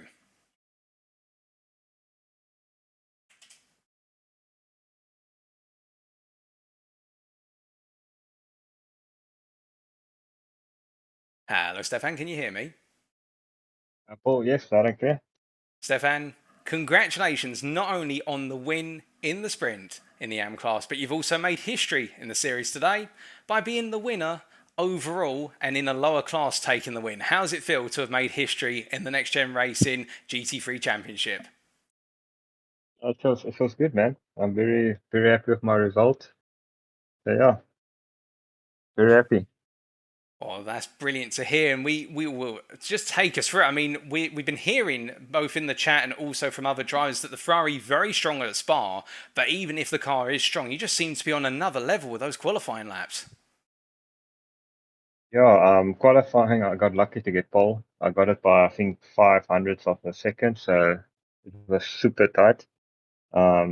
Couldn't quite put the lap down I did in practice, but I knew I had a pace in the car, so when the race started, I told myself, if I'm P1 at the end of the Kimmel straight, I'm going to stay there. So yeah, that was the plan. I see. And then from that point onwards, after holding on to the P1 come the end of the straight, it looked as though it was smooth sailing. Was there a sort of target you're working towards in terms of lap time to try and keep the gap? Or was it just one of those, okay, try and extend the gap, but if you get reeled in later on, deal with it as it comes? Look, it's not like I was a million miles fast. It was 210, 310 lap, something like that. So it was. And it's a long lap, so 310s, it's 310s, it's a decent margin, but we only did 7 laps in the race, so it wasn't like we were doing a 15 lap race and a big margin. So yeah, even 210s could have, 2 seconds, 2.5 seconds, a slide or just touching the grass and that's gone. So still, I just had to keep composure and keep the pace on. Oh, indeed. And well, we saw how well you kept your composure. There was barely any off tracks, or if there was an off track, it seemed to be the same off track as everyone, running a bit wide out of Stavlo 1 to widen the run into Stavlo 2. And when you were coming onto that final lap, seeing that you were in the lead, coming down towards the bus stop, what was going through your mind at that point? And I broke myself. Because it's so easy to do. Oh, brilliant. Now, looking ahead to the feature, you'll be starting from the back of the AM class, of course. What's the plan for the feature race after what we saw was a very difficult feature at the Red Bull Ring? Yeah, so obviously, I always try to take lap 1 easy. Try to not go for an overtake unless the opportunity presents itself. And also with the start procedure going green for the feature race, it means we can start racing before the start finish line. So yeah, that's all. If we just keep on scheme that on that side, yeah, not always possible, not always in your control, but yeah. Well, we look forward to seeing how you get on in the feature, but until then, congratulations once again on the win in the sprint race and also making history at Spa. Thanks, Paul. So here and there from Stefan Vessels. Slight connectivity issues there, but we're able to make out the majority of what he was saying, but very happy with that performance, and you can definitely hear it in his voice there, in the fact, and also just that relief as he was saying, coming down towards the bus stop for the final time to complete the sprint race. The only thing was going through his mind was don't outbrake yourself into the bus stop chicane because it's so easy to do, but Vessels very fast, and I can imagine in a future season, if he continues this pace all the way through to the end of the season, we definitely won't be seeing him in the AM class going forward. At least that's what's being said in the chat right now, as we can see in the Facebook chat in particular from what is Katie Eames. They're saying that it won't be long till he's a pro and still winning. But to be fair, at the same time as well, the AM class ran up some great battles. And let's not forget Mark Bacon, Travis Linscombe, Hatfield finishing P2 and P3 and putting in solid performances. But with that, ladies and gentlemen, we're now going to take a brief break. We'll be back at approximately 3 minutes to 9 for the build-up to the feature race. Don't go anywhere because we've had 15 minutes of racing. We'll shortly be having a full hour of racing, and anything can happen over the course of an hour at Spa, and you won't want to miss it. Be back soon.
Alrighty, ladies and gentlemen, we are back then with the build-up to the feature race, which is due to get underway in approximately 4 minutes' time, as our drivers right now are just taking back to the circuit, to the Spa circuit, as we get ready to go racing once again. We're looking right now at the Irishman known only as Darren Doherty in the 281 car from Altitude Esports, as he makes his way down towards turn number 1. All of our drivers doing everything they can right now to get themselves set and just get themselves mentally prepared. We can see Elwyn Sykes coming out of X corner and making his way on down towards what is Pullen. And whilst we do have this brief respite and our drivers are just getting themselves set, let's take a look in the chat. Plenty of thoughts from you guys and girls tuning in. We can see there Billy Goat Boy in the YouTube chat saying that in regards to qualifying, the grip level was quite low. It was quite bad. I'm not sure why. It was quite difficult as this practice session in fact has just come to an end. We can also see at TGC Racing Live in the Twitch chat saying what a lap from Stefan Vessels. Elwyn Sykes there saying hello firstly, and hello to Elwyn Sykes, the YouTube chat, and also saying well done to Stefan for the qualifying lap, and also NXTGEN all the way, enjoying watching NXTGEN racing. Matt Emmons talking about the speed of the Ferraris in the Facebook chat, and also saying hello Mark Sykes as well, and Katie Eames saying that Stefan Vessels is on another level.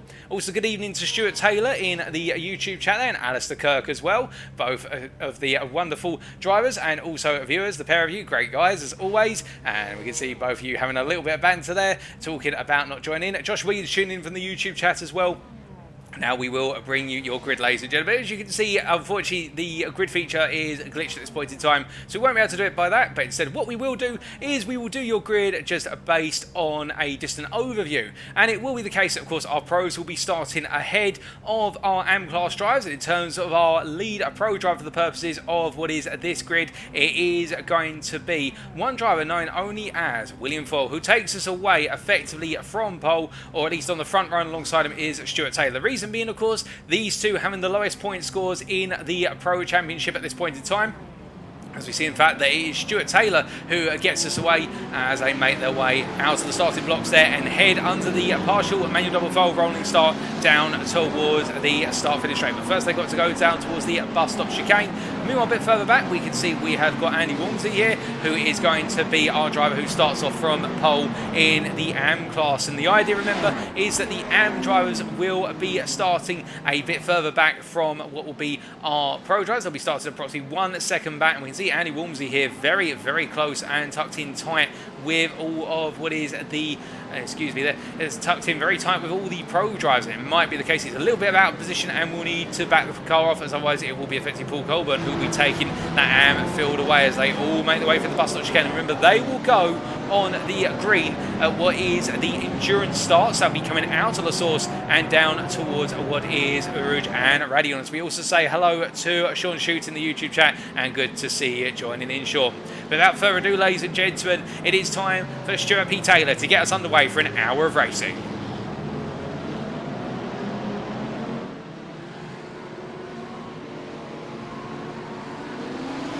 And it's lights down, away we go for race number 2 here at Spa. Round number 8, Lobby 2 gets someone underway for their feature race. It's Stuart Taylor who gets a good start with William Ford tucking in behind immediately. Nigel Stott P3 trying to muscle that forward GT over the crest. Paul Williams a bit further behind with Matthew Proutin immediately going on the offensive. They all come charging down to the kibble strike. Matthew Proutin very, very close and looking around the outside already as he tries to go for the overspeed here. He's got the speed, but has he got the nerve on the brakes as they come down to the braking zone? You see William Ford go for the move up the inside. Meanwhile, for the lead, he's going early. Here's the Crest Autosport driver. Side by side they come. Matthew Proutin can't find a way through either. Paul Williams just behind as they all settle back into formation. A bit further back, Paul Scott ahead of Paul Walton, followed by Lambert Wedder there. Well, in fact, we do have also Joshua Wiggins and Paul Walton, I should say. And it's the case that Paul Walton already locking up the inside of his teammate as they make their way into the braking zone here. We would expect them to swap places for the simple reason that it's Walton who's further up in the championship, and also maybe able to pull his teammate along. As meanwhile, Alistair Kirk a bit further back and tucked in behind right now as they all emerge out of X corner. Meanwhile, in the AM class, we can see Andy Walmsley ahead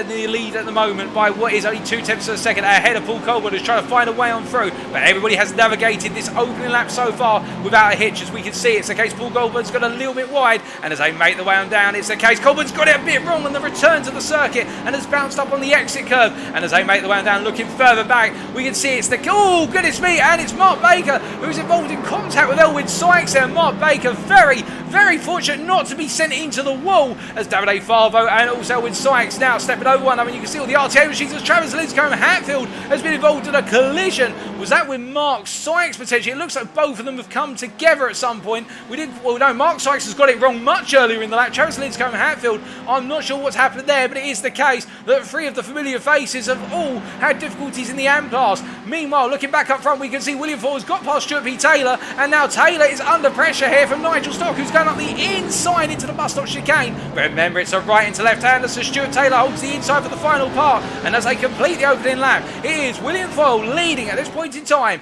by what is 1.1 seconds ahead of Stuart P. Taylor, followed by Nigel Stock in P3, who's under pressure from Matthew Broughty in P4. They come down to La Source here, too wide, but it's Nigel Stock who defends. Meanwhile, Paul Scott looks for a move, almost making contact there with the rear of Matthew Broughty, and he wouldn't have been a happy bunny if he'd been turned, but they don't turn, they keep racing.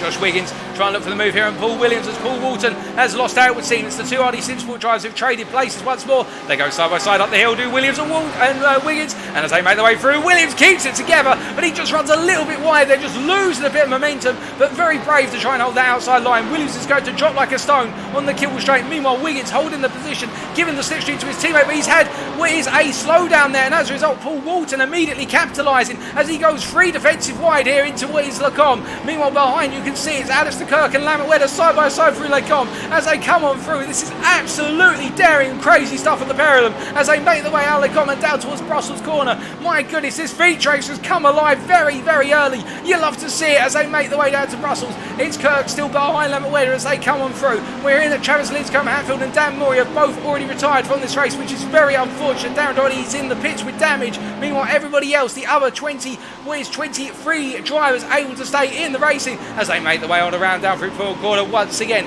Gareth Williams right now, meanwhile just following the pack here, P9 overall, P9 in pro class, and just waiting for an opportunity to gain some more places, as he said in what was the post-race interview following the sprint, just wanted to keep out of trouble and keep it smart here, keep it sensible. I think it's very wise given we have already seen a high rate of attrition and we're not even 5 minutes into this race as they make the way out of what is the campus and into Stablo.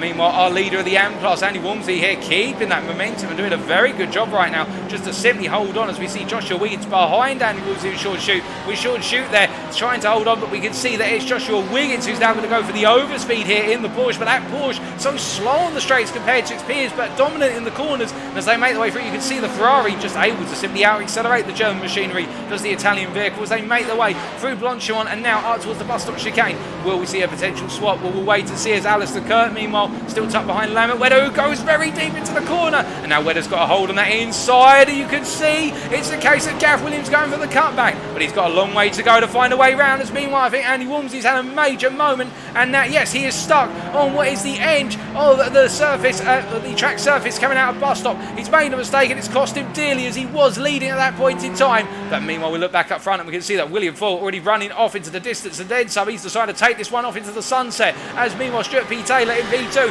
and we can see behind Matthew Broughty trying to go for the cutback here through through Radion, and he goes for it, he carries the momentum, and this is absolutely brilliant as it means now that with Nigel Stock out of position, Paul Scott's also going to come on through as they make their way down the straight. It's a long roar, the BMWs at the front side by side, they go right into the braking zone of Lacombe. You see Paul Walton also squeeze on through, Nigel Stock being outfoxed there in the side by side moment going through Rouge into Radion, and as they make their way now to the right hander to complete West Lacombe and head down towards Brussels, it's the case that Paul Walton waits, he looks at the opportunity, and now as they come down into the braking zone once again, we can see it's the case that the Ford GT driver and Nigel Stock doing everything in his power to hold on, trying to make that Ford GT wider than it looks, and you can see Paul Walton just able to sail around the outside to inside and in, using the handling advantage of the Lamborghini machinery as they now come down towards Pearl Corner for the third time of asking, my goodness, this race is alive, and as they come down the hill, it's the case that Paul Walton goes wide, carries too much momentum.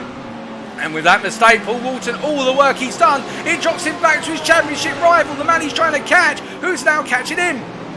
Alistair Kirk, meanwhile, looking up the inside versus Nigel Stock. He can't quite find it, and he has to wait. And Nigel Stock doing everything he can to hold on in that Ford GT. Alistair Kirk looks up the inside into Stavlo 1. He puts the nose in, he goes and dares for it. And I think it's the case that Alistair Kirk thinks he's got bigger fish to fry. As they make the way out, there's a small bit of contact. It sends Nigel Stock wide, but fortunately Nigel Stock avoids the tyre barrier, and he returns to the circuit now after the contact. But you can see how it's brought them all together once again, with Nigel Stock a nose ahead of Alistair Kirk as they make the way into left-hand, or is he, as they come through Blanchimont. They go 2 by 2, hurrah, hurrah, as you can see behind them, Paul Walton and Gareth Williams, but it's Alistair Kirk who's still ahead. Meanwhile, Nigel Stock losing the momentum as Paul Walton comes on through. There comes Gareth Williams as well. They come into the breakers over the bus stop. Behind them, it's Nigel Stock, then it's Lambert Wedder, and then it is Joshua Wiggins who's also trying to get on the bash as they make the way down towards the source again. And as they come to the end of the opening 7 minutes, my goodness, if they're going to keep this up for the full hour, I think I'm going to need a stunt double, because right now this is phenomenal,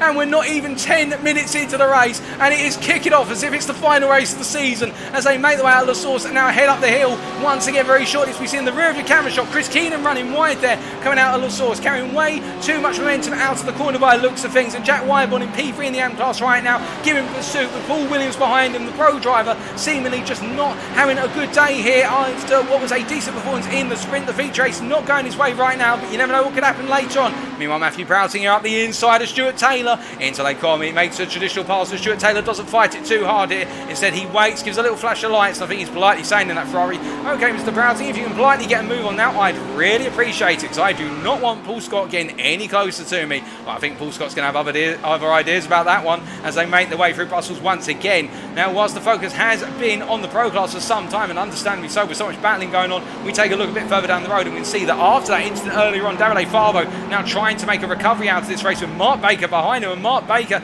getting a huge bit of oversteer on corner exit there coming out of Le Com. And as they make the way down for the right-hander and come out of what is turn number 8 and into 9X corner, you can see Davide Favo just keeping it together, currently P8 and trying to recover and make his way back into the top 5 when all is said and done of that, I am sure. Meanwhile, Chris Keenan chasing down what is Jack Wyborn as they make their way out of the drop and come down towards Where's campers here, and as they come roaring down into the braking zone here, once again you can see how it's the case that Chris Keenan just carrying that momentum as much as he possibly can, but not able to make that ground as they come into the braking zone for Stavlo. Instead, he has to wait with Stefan Vessel's already up into P4. The South African on a mission. He's on the charge here, and the racing team Astra driver is already almost into the top 3 with Keenan, Wyborn and Shoot between him and what is the win as they make the way on out of what is Stavlo 2 and head up towards Blanchimont. As they come through, we look further up the road, and I can tell you that Paul Scott right now, well, he's hunting down Stuart Taylor, as we can see a bit further back. Paul Walton going around the outside to inside of Alistair Kirk, and they're side by side on exit. I think Walton went a bit deep, he overcooked it, and as a result, Gareth Williams will now look for the opportunity. We can see Walton immediately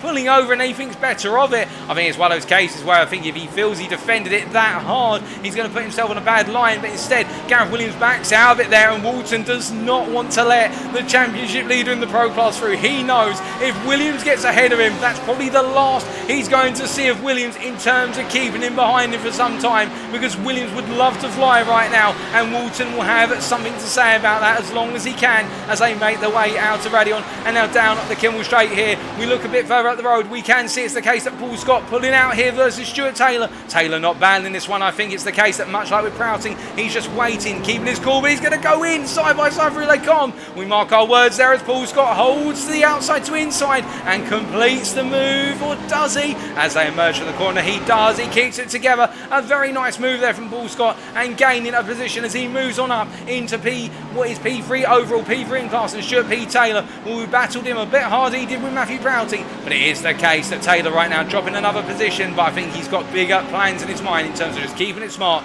keeping it clean, keeping it consistent, and that's what matters. He's targeting the top 5, I reckon, rather than the overall win as they come down through Paul corner. Meanwhile, Paul Walton holding on in P5 at this point in time and trying to push on. He's got ahead of Alistair Kirk once again, and as he makes his way roaring on down into campus here. It's a situation for Walton where I think he'll be very, very concerned if he can't make the break up towards Stuart Taylor or drag everyone towards Taylor with him and then get past Taylor and put Taylor between himself and the pursuing pack. As you can see, the pros literally are top 10. Ooh, it's not quite the top 10 in the pros because the top 3 have broken away a little bit, but from P4 to P9 they are all separated by only a margin of what is at this current point in time 4 seconds, if that, and it is phenomenal. In fact, it's about 2.5 seconds based on doing a little bit of quick mental math, and it's great to see they are all pushing absolutely as hard as possible here. They all want this so badly, and as they make their way through Blanchimont here, you can see everybody using as much track width as humanly possible as they come up into the braking zone, and this time it's Gareth Williams who looks the inside.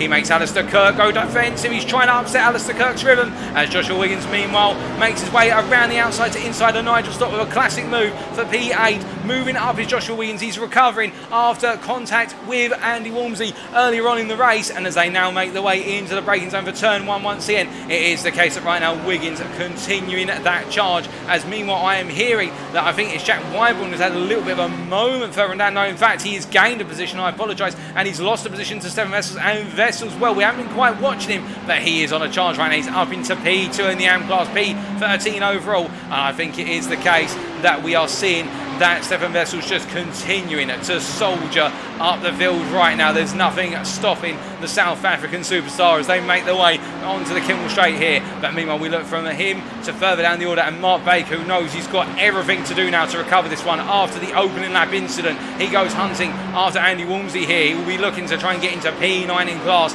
He's got a long way to go. It's going to be a long night at the office, and I think and now forwards Mark Baker, he's got everything to do to bring this one back to him. But will he be able to find a way perhaps into the top 5 come the end of it? Well, I think the damage on the car is not helping, but he doesn't want to pit for the simple reason that if he were to make that pit stop, it is going to cost him a sizable amount of time going forward as he roars his way through the exit Lecom and down towards Brussels corner. And as they come charging down here, no change between these guys right now as they make the way on through. Meanwhile, a bit further up the road, I can tell you that Paul Colburn, after dropping some places early on in the race, it's right now the situation with the TGC racing driver keeping it nice and smooth here as they make their way through the downhill left-hander of Wilton Corner here. Currently in what is P16 overall, P5 in the AM class, and just staying up close behind Chris Keenan and Jack Wyborn, keeping them both honest here. And we'll have to wait and see how his race plays out a little bit later on. As meanwhile, we look back up to Paul Walton here. We go from one Paul to another, and it is the case of Paul Walton now all over the back of Stuart P. Taylor here, as Taylor's got a lot of pressure. We ride on board the gearbox of the Ferrari Stuart P. Taylor as he makes his way roaring up through Blanchimont. You can see Walton so close here, almost taking the camera off the rear of the car as they make their way on through the left-hander. Davide Favo has had an instant further down on the circuit. We'll take a look back at that in due course. We can see Stuart Taylor. Oh, goodness me, and Walton with contact there on the back of Stuart Taylor, and will Walton in making that contact. Now I think it was a very minor contact when all is said and done, just simply outbraking himself by the tiniest of margins. But Stuart Taylor, of course, will be very frustrated at that as he has now dropped from the head of that pack to the rear of it, and Lambert Wedders come on through with him, and that is a disaster for the pair of them right now. Stuart Taylor because he's lost the places, and Paul Walton for the simple reason I think he might feel the stewards might be raising an eyebrow at that one. But as they make their way now towards what is a Rouge and Radion, you can see Walton here battling once again with Gareth Williams as they come up the hill. Joshua Wiggins tucked in behind. We ride on board here with Joshua Wiggins as they make their way in the long run up towards what is Lecom, and you can see here how Wiggins just not overspeed. In fact, he's had a run wide there. He's having to back off as a result, and that will bring Nigel Stock on through and bring Nigel Stock up a position. As meanwhile behind you can see Lambert Wedders battling with Stuart Taylor, and Taylor immediately going on the return offensive here. He knows that he's got the pace to be up in the top 5, and he hasn't lost too much time, to be fair. It was a very minor incident, but of course Stuart Taylor will feel now that he's got it all to do again after what was a very strong drive. Of course, not to knock Paul Walton, but it is the case. It happens. It's racing, and they continue on and let the stewards deal with it afterwards. And with 15 minutes of this race complete by the time Taylor clears X corner right now, he's got ahead of Lambert Wedders there with a return move, and now they continue racing. 1 quarter down, 3 quarters to go. Plenty of racing to go on. As meanwhile, a bit further back, we can see Paul Williams here. He's got Stefan Vessels behind him. He's not giving way to Stefan Vessels right now, and he doesn't have to be fair. I don't think he wants to at the end of the day. I think the Team Tetra Rouge driver wants to try and cost Stefan Vessels a bit of time here, perhaps to give Mark Baker an opportunity to close up in the Anfield to bunch up for Mark Baker, but the Anfield quite a way back from the P2 man in the Anfield, P13 overall, Stefan Vessels, with Jack Wyborn all the way back here approximately 4 seconds back, with Chris Keenan behind him as a bit of dirt is kicked up there from the apex of the first part of campus. They come roaring on through and down towards Stavlo 1, and it is the case right now. Jack Wyburn putting in a very considered and measured race through and through as he now makes his way into Stavlo 2, and as he comes out of the corner here, it's the case that Wyburn just continuing to push on for the time being as they make their way down towards West Blanchimont corner. Chris Keenan staying with him, however, and Keenan, we know this is local race circuit, we're right on board here with Keenan. He's not quite able to get fully alongside to commit to a 2 wide there into Blanchimont, but Chris Keenan, this being his local circuit, absolutely loves this track, and as he makes his way down into the braking zone here, looking for that opportunity to try and get past Jack Wyburn. He's going to have to wait a little bit longer as he's got plenty of racing to go right now, and he's actually lost quite a bit of momentum. I think he overcooked it under braking and the rear wanted to kick out on him, but we look back to the exterior cameras right now and we see that Stuart Taylor has fallen behind Lambert Wedder once again. I'm not sure what's happened, whether it's a forced overtake, a mistake from Taylor, but he's lost a lot of time, and we can see that Sean Shooter's now got ahead of Taylor here, and I think there might be a problem with Taylor's car. He's going quite slowly up the hill. I think there's damage to that car. That is not a happy car. It's going very slowly and he's having to pull out the way here. I think Stuart Taylor's race may be coming to an early end, as meanwhile we can see in the battle for what is P5 in the Pro Class, it's Gareth Williams versus Paul Walton. He's come through on the inside until they come at the end of the kill straight versus Paul Walton, and now will we see Walton try and come back sooner rather than later, or will we perhaps see an attempt at an undercut, or will Paul Walton just stay behind his rival and try and fuel save? We'll have to wait and see, as Nigel Stock as well continues to watch from P7 right now as we ride on board with the Ford GT drive and get ready for the sound of that Ford engine.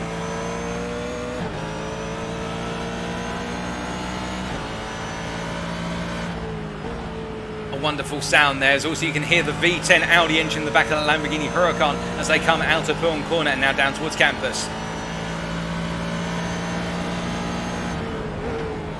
But with Nigel Stock having started ahead of these guys, of course, naturally expecting the rhythm of the race to go against him in the car that he's racing in. But I think we might see Nigel Stock make some ground in the strategy. If there's one thing that Nigel Stock is very strong at, it's the feature race strategy element, where we normally see him pull off an interesting strategy which gains him a lot of places and then see him having to defend for the rest of the race. We'll have to wait and see whether it works out for the Englishman this time. Many of you will recall in particular at Silverstone how he tried to pull a strategic gamble. Didn't quite work in the end, but it did work out initially. It didn't work at the finish, but he is trying to make things work. As meanwhile, Chris Keenan has got ahead of Jack Wyburn as they come out of Stavlo 2, and it's the case that the Belgian up into P3 in the AM class right now as they make their way up towards Blanchimont corner. And I think Wyburn may have made a mistake, because it is the case that Keenan has come through and dropped Wyburn to a degree, and as they drop, he's turned it into a 6/10 of a second advantage. It may have just been a very small error from the Englishman behind him. We'll have to wait and see whether we see the favour return in terms of a move from Jack Wyburn on Chris Keenan a bit later on. But right now, Keenan definitely showing why he enjoys his home circuit as he makes his way out to the final corner, runs a bit wide there and decides to surf the exit curb and then some. But that's legal, that's within track limits, that run wide there. Well, it's not quite in track limits in fact, but depending on your view of track limits, as some of you will know from a certain endurance race years ago here at Spa, where the track limits are very interesting. Some drivers do try to abuse those track limits a little bit here, but of course every little bit of an advantage matters, and when you do have a high incident account as well, drivers will try and just exploit those limits every so often, but everybody does it, so that's why we're not saying it's a bad thing. But speaking of bad things, right now it's the case that Paul Scott and Alistair Kirk are side by side into Lake Common emerging, and it's the case that Alistair Kirk just about gets ahead of Paul Scott when all is said and done, and Alistair Kirk had been gaining for some time and he's made the move in the end, but Paul Scott not wanting to yield, and brilliant stuff from the Next Gen Racing driver, brilliant stuff from the TGC Racing driver as well. The two of them pushing one another as hard as they possibly can and doing everything in their power to battle for that P3 position. But I think now Alistair Kirk may try to make the run away as he comes down through Pullen corner once again.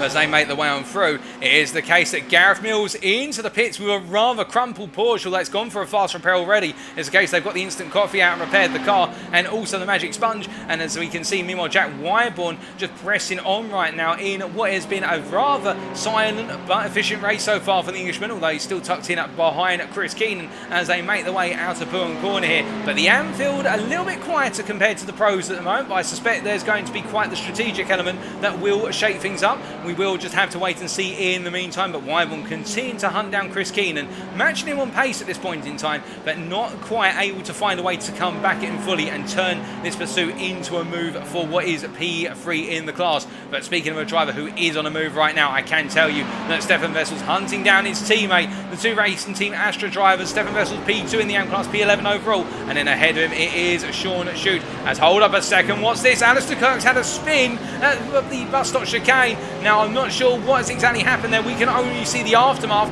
and it is Alistair Kirk pointing the wrong way and then getting the car back up to speed, but he's dropped all the way from P3 to P8 right now. The TGC racing driver, who we would imagine at the rate of knots he was going at, was going to gain even more places and go hunting after Prouting and Foyle. Well, it is the case, and now Alistair Kirk has got it all to do again. And I sound like a broken record, but it really does feel like that when you get it wrong, and it's the case that you drop multiple positions. It feels as though you've just ticked a load of tasks off the list, and now you've got them all to do once more, and it is a very frustrating experience, and it's about digging down and getting into the rhythm once again that makes the differences. Meanwhile, we can see in the run down towards Lake Commons, Paul Walton there taking a rally across the line and making contact with all three drivers there. And well, I think there's going to be question. That was Gareth Williams and Paul Scott with him. We can see that Gareth Williams making his way back onto the circuit very shortly, and then well, it's a case of where is Paul Scott? Well, Paul Scott into the wall there, and I think it's Paul Scott's race over. But that was, well, I think right now it did look as though that Paul Walton had got alongside enough to go for the move, and I think he was squeezed onto the grass, but at the same time we didn't quite have all the camera angles. I think Walton's just going to dig in now and continue to press on, but that is another incident which I think the stewards are going to have to look at with multiple perspectives, and I can definitely say to you right now, none of the three have emerged from this one with glory right now, all of them suffering considerably for it. It's the case that Gareth Williams, Paul Walton and Paul Scott, all their races now in a difficult state of disarray, as we can see that, well, it's Williams. Look at the front of that car, the engine exposed, and it's not going very smoothly right now. My goodness, and that was absolutely crazy in terms of what happened. And well, what happened with regards to Alistair Kirk, we're seeing there from TGC Racing live on the Twitch chat saying that Kirk was hit by Paul Scott. We didn't quite see that, and Paul Scott spun him, and it's the case that Wiggins asking about it as well. But my goodness, ladies and gentlemen, as the race continues, and one driver who we haven't really talked about right now, but we can see him in the Twitch chat, is Liam Tack here, just pressing on right now in the Williams Martini Racing liveried Ferrari here, and currently running in P6 in the AM class as he makes his way on out to Stavlo 2, and he's had a bit of a quiet race so far, but it is the case. Liam Tack pressing on, and it looks like it's going quite smoothly for now. Of course, famous last words, the commentator's curse is anything to say by, but I think Liam Tack just trying to cruise this one as much as possible, as into the pits come both Gareth Williams and also Paul Walton, as we would expect. They're making their way on in, and I think Paul Scott's going to try and bring his car all the way home, but we will have to wait and see what happens, as meanwhile all of our drivers continue to race on all the same. Now, in terms of the shake-up to the field with the incidents that have occurred, this does present a huge opportunity to a lot of pro drivers here who are currently trying to hunt after what is the top three in order to get some major points on the board. Lambert Weather, for example, right now will be reveling in the fact he's currently P6, overall P6 in class, and hunting down Alistair Kirk. Of course, we do have the pit window, so both Gareth Williams and Paul Walton at this point. And when we say the pit window, whilst there's no defined point in terms of when our drivers are meant to pit, they can pit any time. We haven't got it stipulated they've got to pit within a certain 10 or 20 minute window. We normally see the earliest stops occur 20 minutes into the race, and the latest stops occur 40 to 45 minutes, perhaps even 50 minutes, depending on the circuit and the fuel saving potential. And right now, with Walton and Williams both into the pit, they can repair the car, but they can also soldier on and take that as their single stop. And it'll be interesting to see how they come out, as Paul Scott has finally dragged his wounded car into the pits as well. But Lambert Weather right now will be enjoying this pursuit of what is Alistair Kirk, as meanwhile, well, we didn't see it on camera, but Stefan Vessels has found a way past Sean Shute and is into the lead of the AM class here with what is 35 minutes to go, plus the final lap of this race as they make the way on down, and as they come charging on around. And right now, it is the case all of our drivers, well, legs are going to be starting to get a little bit tired, and we will have to wait and see what happens come at the end of it. But as they make the way on through, meanwhile we do have Mark Sykes here down in P18, the AM class driver, pressing on P10 within class, as he makes his way through the right hand there of what is Lecom and down towards what is Brussels corner now, and quite a wounded car there from the contact we saw earlier on, or the mistake that was earlier on, coming down out of Pullen corner, but he's soldiering on all the same and keeping that car flying as much as he possibly can, as Paul Scott, by the sounds of things, has had to jump to the pits, and he is now down a sizable distance, practically a lap down on the field and doing repair work to the car as well. But we look from Mark Sykes right now to Joshua Wiggins here, who is pursuing Nigel Stock. And it is the case that these two, they haven't raced each other too much over the course of the season so far, though we did see the two of them exchanging battles and positions over the course of our earlier rounds in the United States of America, in particular, if I remember correctly, at Sebring and also Road Atlanta. We saw them come together to a degree. Of course, a positive coming together, which is they came together to battle, not coming together in order to make metal machinery on one another. And as they make their way out of Rouge and Radion, it is the case that Josh Wiggins right now in the pursuit. As we ride on board here with Porsche 911 driver, making his way in the long charge here in the slipstream of the rather cumbersome Ford GT as he goes to the move around the outside. They make their way down to the braking zone for Lake Combat. You can see the Ford GT just with so much straight line speed, and also Nigel Stock, to be fair, knowing how hard he can push the brakes on the American muscle as he makes his way through the right-hander, and as they come on charging down towards what is turn number 8, making their way into the braking zone. Wiggins right now has to try and get the move done in this second portion of the circuit, in the mid portion of the circuit. This is where Wiggins needs to go on the offensive, because if he can get ahead and make a bit of a break on the exit of Sector 2 and going into Sector 3, so when they come out of Stabilo 2, if he's got approximately what is 0.6 of a second, he can make that breakaway. Alternatively, the only other thing he might choose to do is do fuel saving behind Nigel Stock's machine as they come on through, because he does look as though he's got the pace to go for the move, but he can also fuel save, and with Prouting a further 7.2 seconds up the road, and then forward further 6 seconds up the road from them, here's the case that right now I think Wiggins might be just trying to go for the long haul here and just save some fuel. It might also be due a pit stop in the near future, and may feel that battling is only going to cost him overall race time, because the way to race endurance racing, of course, is you want the fastest race time come the end of it, which sounds counterintuitive given that the race has a time limit to it, but you want to complete the laps as quickly as possible on average as they make their way down towards a Blanchemont corner here, and that is what I think Wiggins is going for, because he's getting very close once again, but he's not overdoing it. In fact, that rate of closure is really slowing down once he gets to about 2/10 behind. He's going to look to the outside here and make Nigel Stock go defensive to a degree, but I think it is the case that Wiggins is taking some fuel saving here, and in fact into the pits is Wiggins, so he's decided he's done some fuel saving. He's now going for an undercut, and it will be Nigel Stock who soldiers on. Now, where will Wiggins come out? That's the big question. There's a lot of AM drivers right now making their way out to what is Stabilo 2 and down towards the bus stop chicane. I think Wiggins is going to come out somewhere between P16 man Mark Baker and Davide Favo and P17, with Favo just going through Stabilo 1 right now. It will give him clear circuit, and that is going to be critical for Wiggins. He will appreciate having some clear air to run with, as meanwhile, talking about not having clear air and trying to run with it, it is Chris Keenan right now. We look back to him, who's chasing after Jack Wyborn, trying to hunt down Wyborn as they make their way out to La Source and out towards Rouge and Radion on what is lap number 13. Both of them pushing on up the hill here, and we can see it's the case that Keenan just pressing on does the Belgian as they make their way out. We've also got Mark Baker into the pits. He was making that recovery drive. He'd made his way up into P8 in class, P16, and now he's in the pits. We'll wait and see what happens, as we can see that we're making their way on through. Wiggins still in that pit lane. They're still doing the work on the car, and as they come charging it down towards what is Lake Omni, Chris Keenan and Jack Wyman, no move once again. I'm wondering if Keenan's doing some fuel saving here. I wonder if he knows that he can be faster than Wyborn. He just needs to do some fuel saving. He'll jump in through strategy. We'll wait and see later on, but Keenan not displaying the pace that we saw from him earlier on. I wonder if this is all part of a wider strategy, whether he's playing a chess move here as they make their way out to Brussels corner and now down towards X. But you can see Wyborn, they're just a little bit deep into not X, my apologies, stumbling over my corners there, and then some through Brussels corner, going a bit deep into the corner, and as a result of it, just not able to carry as much momentum as like, and Chris Keenan inching ever closer as they make their way down out of the Bourne corner and go charging on down towards what is now into the campus chicane here. As they make their way on down, where's Josh Wiggins come out? He's had his pit stop. Josh Wiggins has come out where we predicted he'd come out, between Davide Favo and Mark Sykes, and this, I think, is where he will want to be. Wiggins has got a lot of clear space on track, and now he's got to push as early and as quickly as possible here, because he right now is trying to undercut into the top 5 in the pro class and gain position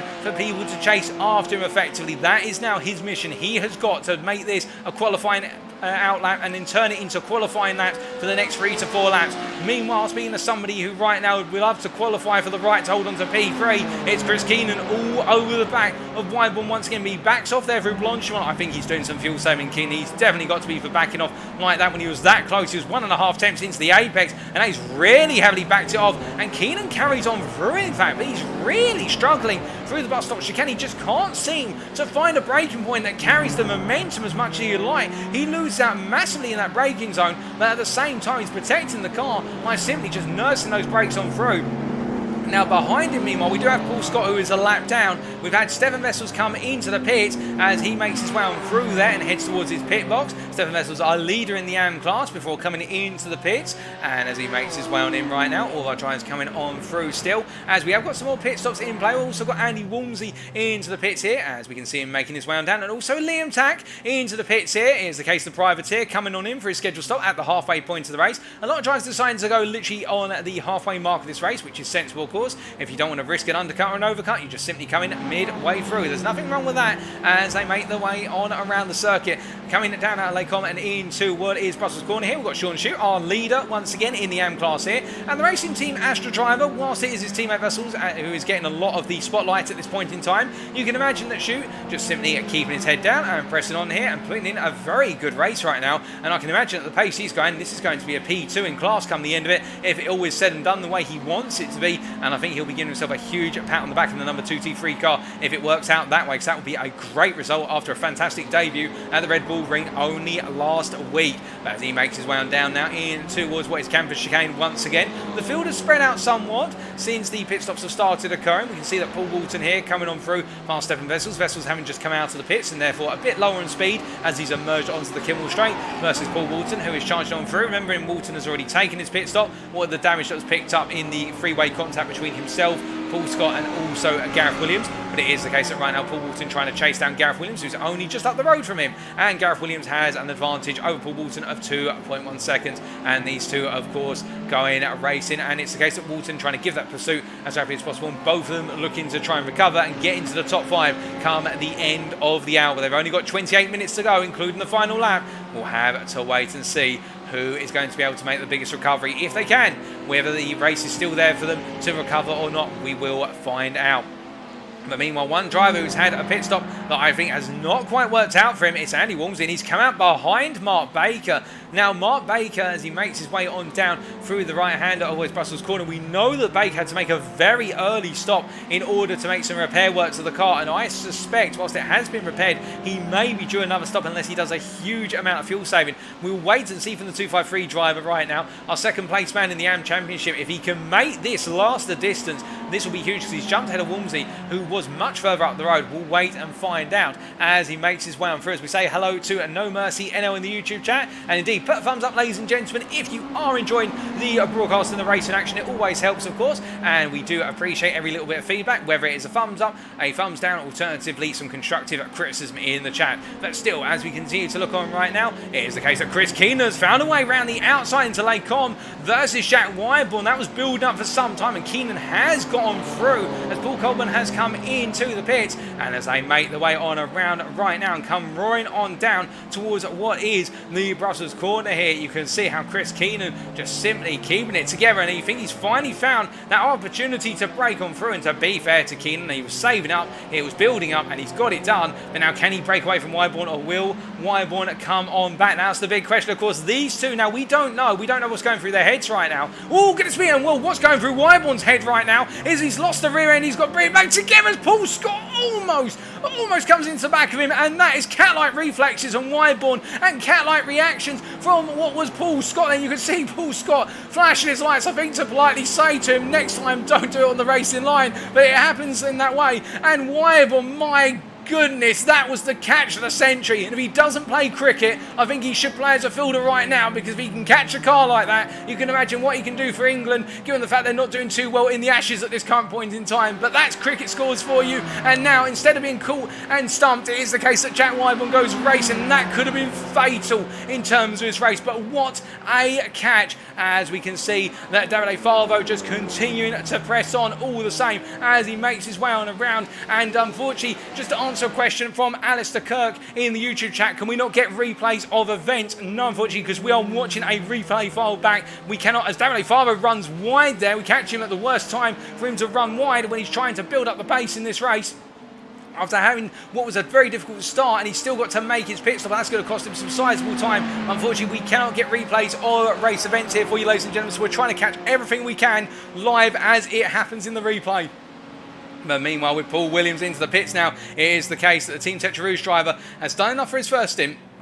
But now he's got a lot of work to do when he comes on out, and it's going to be a fast charge to the finish. But still, in the Pro Class, I can tell you that right now it is the case that our race leader, William Fall, well, he is clear of Matthew Prouting, who's in the rear of your camera shot there, very briefly coming through X. William Fall going down into Pawn Corner right now. He is 7.8 seconds ahead of Matthew Prouting, and it is looking very smooth sailing right now for William Fall. He's doing everything he can in order to bring home the win for Crest Autosport here as he makes his way on through the campus chicane. And well, it is one of those situations where we know he's got a lot of pace. Gareth Williams talked about how much pace William Fall had at his fingertips, and he is showing that pace, it would seem. But Matthew Prouting, to be fair, let's not discredit the Briton, who in the RP Motorsports Pro Machine, a very fast driver in his own right. But it's just one of those situations where Prouting doesn't quite have the pace lap on that versus Foyle. Meanwhile, speaking of a British driver who does have a lot of pace to unleash now that he's come out of the pits, it's Paul Williams who comes out in the Team Tetra Rouge machine, the Pro Class driver, and he's come out P15 overall, P10 in class, but he of course has made his pit stop now, and he's going to go hunting after Walton, Williams and Josh Wiggins, who have all made their stops. And it is the case the top 6 in the Pro Class, the P1 to P6 on that left hand side of your screen, have all yet to pit, and we'll wait to see where they all come on out when it's all done as they make their way on around through the corner. And as they make their way now through what is turn number 7 and down towards 8 here, Paul Williams will just be soldiering on and seeing what he can do at this point. But speaking of someone who's trying to carve their way through the field and making an absolute effort of it, we can see that Stefan Vessel's here really pushing on. He's chasing after Paul Walton right now, and it is the case that Vessels will want to gain as much time as he can before he sees the likes of what is Mark Sykes. Well, Mark Sykes having... Oh, well, no, Mark Sykes has not made a pit stop yet. I should correct myself. But it is the case that Mark Sykes, Jack Wyman, Chris Kin and Sean Shute all yet to make a pit stop as Lambert Wedder into the pits from what was at the time P6 in the Pro Class. I think Wedder's going for a bit of an undercut here versus his peers. To be fair, we are getting to the end of how far these cars can go on that opening 70% fuel tank, and I think Lambert Wedder calling it early. As we see into the pits comes Chris Keenan from P2 in the AM class, and Jack Wyborn behind him. Now these two equally matched, it would seem, in terms of lap time. I think it's all going to come down to the strategy here, who jumps whom, as they just very peacefully make their way down the pit lane right now. And it's probably the most frustrating experience you can have as a driver when you're stuck on the pit limiter and you know you've got the best part of 40 seconds or so to spend in the pit lane, and it absolutely bites, I can tell you.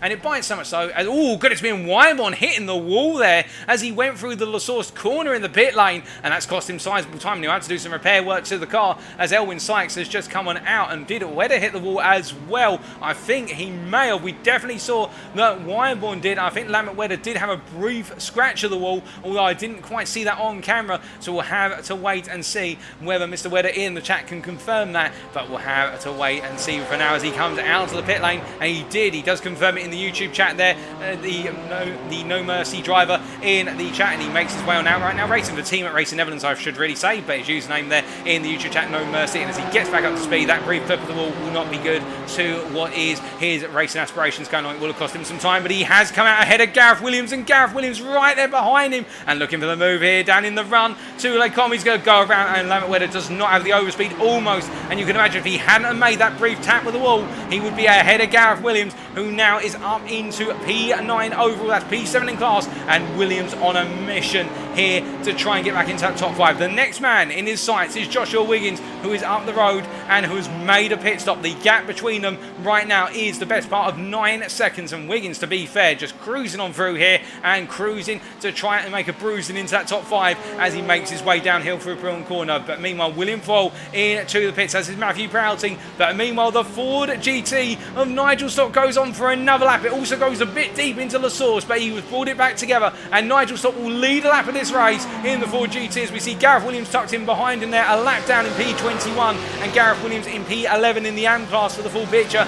Also Alistair Kirk into the pits And as they all make their way around right now, we can see that Nigel Stock charging on. As we are hearing the Jack Wyborn's had a bit of a moment out on circuit, and Jack Wyborn has jumped to the pits. I'm not sure what's happened, but Wyborn, after that moment earlier on, does not seem to have got back to the rhythm he would like, and instead it is the case it's all gone wrong for Wyborn after it was going so well in his pursuit of P2 in the M class versus Chris Keenan. But meanwhile, as we can see Nigel Stock making his way on around right now, we can see Sean Shute staying out even longer. Sean Shute just staying out for the ages in that Ferrari, and will hold on to lead right now. We suspect he will drop positions when he comes into the pits, but this is very, very endearing stuff here from the Racing Team Astra driver, who's gone as long as he possibly can. Now, looking back to the pits, we see William Fowles come out of the pits and goes up the hill in the pit lane exit. He is back into what we believe is the effective lead. Meanwhile, how about the rest of our pro drivers in the pits? Well, it's Matthew Broughton who comes out just ahead, I believe, of Alistair Kirk, who then leaves the pit lane. So it is the case, they are as they were. Stuart Taylor into the pits, he's now having his stop. It'll be a quick stop most likely, just got to put a little bit of fuel in the car, but we can see that Alistair Kirk here as he makes his way on up. He loses out, and there's Joshua Wiggins. Look at this, Joshua Wiggins has got himself up into P5, and with that undercut right now, Wiggins is making ground left, right and centre. His next target is Matthew Broughton, who's only 1.8 seconds up the road as they come into Lake Com. I think Wiggins here could take the podium. He could go charging after Broughton. I think Foyle may be a bit too far away given the relative pace and the amount of time remaining in this race, but there is no reason why the RD Simsport driver, who for some time has been overshadowed by his teammate, Paul Walton, there's no reason why today we could see another RD Simsport driver on the podium, and it will be the young Josh Wiggins as he makes his way on through X corner and goes pursuing after Matthew Broughton. This is sensational. The strategy is working out, and Alistair Kirk, to be fair, will now take to this like a bull to a red cape as he makes his way down towards what is a Puron corner, because he will want to also be on that podium. This is going to build up massively in the final closing minutes, as meanwhile Nigel Stock's into the pits. He had the opportunity to lead it for a while. A little flash of lights there as he comes on in. He knows that he's having to make this 4G work, as meanwhile Sean Shute also into the pits on the lead of the AM class, as we'll briefly see the Racing Team Astra machine come on into the pit lane here, and he will relinquish the lead, we believe, to Stefan Vessels, who's coming on through and down towards what is, down towards Stavlo corner right now, and when he does, it'll be the case that Stefan Vessels will gradually take that lead back. But meanwhile, we look from the pit lane to Lambert Wedder right now, who gives pursuit of Gareth Williams and chases after the P6 Pro Class man. It's the case, P7 in his own class is Lambert Wedder, P8 overall as he goes in that pursuit. But you can see right now how Lambert Wedder just continuing to press on here. And in terms of those lap times, it's the case Wedder on that last lap matching what was Gareth Williams, but carrying all that momentum through and through and trying to stay with him as they make their way down into the braking zone of the bus stop chicane. And well, at this point in time, you see Wedder just going a little bit deeper, overcooking there, it would seem, on the initial brake input. And as he now makes his way out of the corner and heads down towards the source once again, he continues that pursuit, and well, he's fallen a bit further back. Meanwhile, William Fowle retakes the lead of this race, but where's Nigel Stock? He comes out the pit lane. Matthew Broughton here is going to be close, and Nigel Stock making his way out right now. Broughton gets ahead. What about Josh Wiggins? This is going to be very neck and neck stuff as Josh Wiggins makes his way through. There's Nigel Stock, so he's got ahead of Nigel Stock. He's up to P3. He has gained. He's in the hunt for the podium is Josh Wiggins as Nigel Stock behind. And then there is Alistair Kirk. It is the case. The battle for P2 to P5 is separated by only a margin of 6 seconds from P2 to P5. And that means that right now any one of these guys could end up finishing the run up to William Fowle. Of course, if William Fowle drops at any point, they will be battling for the lead, and that is something which we did not expect to happen. We saw how close they were at the start of the race. We thought there was going to be a big contest on the top 5, but not like this, and it's absolutely great. And now we expect those gaps to come on down. Gareth Williams, meanwhile, P6 gives pursuit as well, 4.4 seconds back. He is hunting this one down, and in terms of his lap pace, his last lap was a 2:18.6, and meanwhile the guys ahead of him, and they're only recently pitted, and their last laps, in fact, were out laps. We can't compare. We will compare on the next lap when they all come to the end of this lap, lap number 19. But I can imagine right now Gareth Williams is lapping at their pace, if not a little bit faster. And as he makes his way now down towards Campus Chicane here, I think it's the case that Gareth Williams going to all in. He knows he's going to try, well, he's going to be finishing ahead of Paul Walton at this rate, and that will extend his championship lead, but he can afford to go in. He's got enough of an advantage that if he makes a mistake, he can afford to drop the points. And for Gareth Williams right now, he's going to push on through. Meanwhile, Lamont behind, not quite there with Gareth Williams. That last lap almost dropping a second to him, 9/10 of a second. I think Lamont at this point will take that P7, take it gladly, given everything that has happened at this point, and it will be a good result when everything is said and done. As Jack Wyborn in the pits once again, Liam Tack as well, and I'm hearing it is the case that Liam Tack forgot to put the fuel in the car when he made the initial stop, and if that's the case, that's an absolute downer for his day, because it was looking to be quite a good day at the office for Liam Tack, but unfortunately it's not to be as he makes his way on through. But still, I think the pit crew will have to remember to put the fuel gun in the car next time, as meanwhile we can see that Mark Baker, another Ram driver here, who's having a bit of an upward run of fortune. Well, Mark Baker chasing down Paul Colburn right now, and Mark Baker, to give you an idea, at the start of this race he dropped all the way to the back of the AM class, and now he's in what is P6 and chasing down Paul Colburn. Now we're not sure if Baker's got to make another stop. We believe he may have to yet, which if so would be an absolute shame, but if he's able to take this to the end right now after that early stop, we'll wait to see, as Darren Doherty is into the pits here. Darren Doherty comes in and relinquishes what was at the time P3 in the AM class, and as they make the way on through, you can see Mark Baker will gain the place as Baker gains the place off Paul Colburn, just comes on through, and Paul Colburn I think got it wrong on the corner exit there at the bus stop, and Mark Baker gained in that position and roaring on through, and now heading up towards P3 with his next target is Chris Keenan, who's 6 seconds up the road, but I think Mark Baker will feel he's got the pace to do it. We will have to wait to see if he can. Meanwhile, further down the road, I can tell you that Gareth Mills right now chasing down Davide Favo, the two South African drivers, a lot of friendship between them off track and great rivalry between them on track, and both of these drivers major contenders in the battle for P3 in the AM Class Championship right now, and both of them not where they want to be at this point in the race. They would both love to be in the top 5. But as they make their way in down towards turn number 1, it is the case they're pressing on, as meanwhile I'm hearing that Sean Shute has had a bit of a moment. He's had an off track there at Brussels Corner, but he's brought it back together, and behind him, well, that is Liam Tack, who would be loving to battle for the position, but Liam Tack is a lap down unfortunately after putting the fuel in the car. And meanwhile Mark Baker, I think Mark Baker's had a moment, and Mark Baker has had a huge moment coming out of what is that looks as though it's the run down towards Brussels Corner, so that's coming out of Lake Com. Now we're not sure what's happened, but Mark Baker, who was going so strongly at the end of this race and all the way through recovering well, it's all fallen apart for Mark Baker. He's P16, P6 in class, and we'll have to wait and see whether that is a visit to the pits or whether he can bring this car home. To be fair to him, he has got what is a 23-second margin over Davide Favo right now, so he could afford to lap quite slowly and be safe.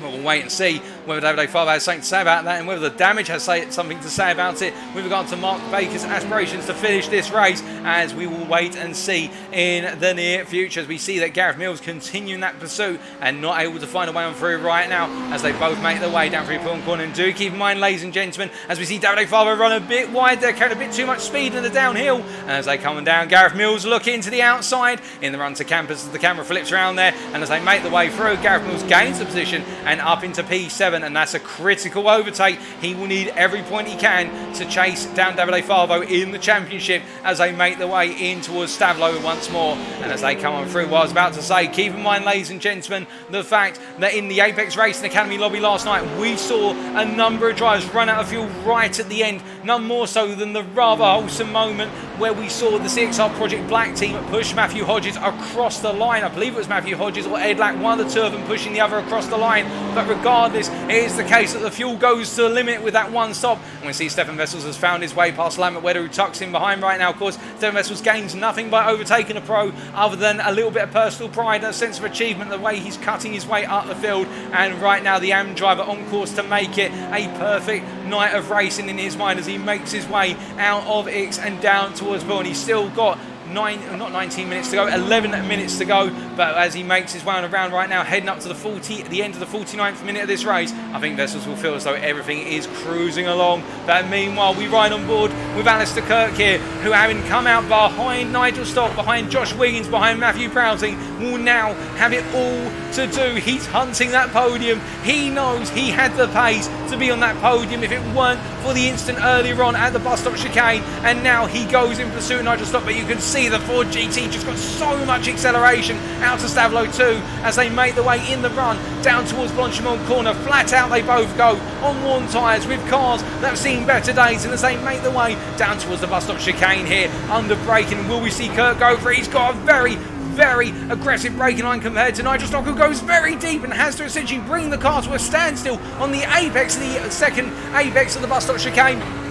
As they exit now and go on to another lap here, onto their 22nd lap of the Spa circuit. They have got 10 minutes to go, and we can see he's going to look around the outside. I think it's an attempt at a comeback. He's trying to get Stock to go deep. Stock doesn't make the mistake. Instead, he stays nice and on the racing line, but you can see how Alistair Kirk right there with the Ford GT, and he will need to be that close all the way through. He needs the overspeed. That Ford GT, such a thunderous car on the straights as they come up the hill. I think if Alistair Kirk's going to go for it, this is the time. He's very close. Nigel Stock stays nice and tight on the inside as they come through the King. Onto the Kimmel straight here. They make the way on down in excess of 260 kilometres an hour by the time they get to the braking zone. And as they come up towards Lake Con, Kirk's got his nose ahead, but Stock stays on the inside. It's a battle on the brakes, and Alistair Kirk sweeps it round and takes P4. Now it's a 2.2 second gap to Joshua Wiggins just ahead. Can Alistair Kirk now get himself onto the podium, or will the Briton of Joshua Wiggins be able to hold him off? There's 10 minutes to go, including the final lap, and as they continue to make the way on through, it is the case that Wiggins right now, he'll most likely have the team principal on the radio telling him that Kirk is coming, you've got to get a move on, and the same for Prouting. Prouting right now will probably get the message to say that Kirk has just cleared Nigel Stock. That Ford GT was not the American brick wall that everyone was perhaps hoping it to be. It is the case that Prouting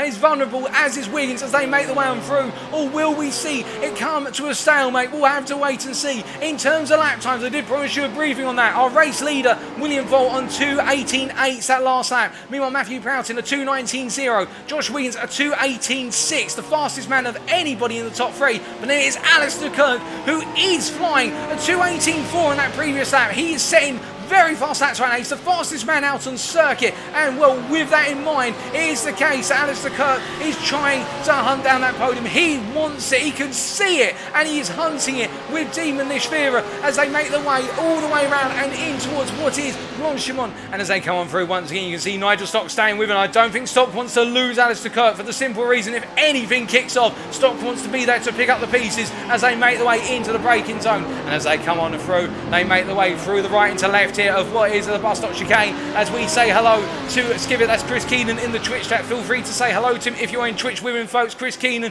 who was racing in the wonderful BMW M4 here, the privateer, as he makes his way through, currently P3 in the AM class with 8 minutes to go. And as he makes his way around right now, I think this is the best he will be able to achieve tonight, as we have those 8 minutes remaining. The field has spaced out somewhat, and we will have to wait and see where they all come together. But the big question is right now, can this man bring it home in P2? Can he bring home a podium after what seems to have been a bit of a drought of great results for Matthew Prouting? But he's finally on course to pick one up. Can he do it?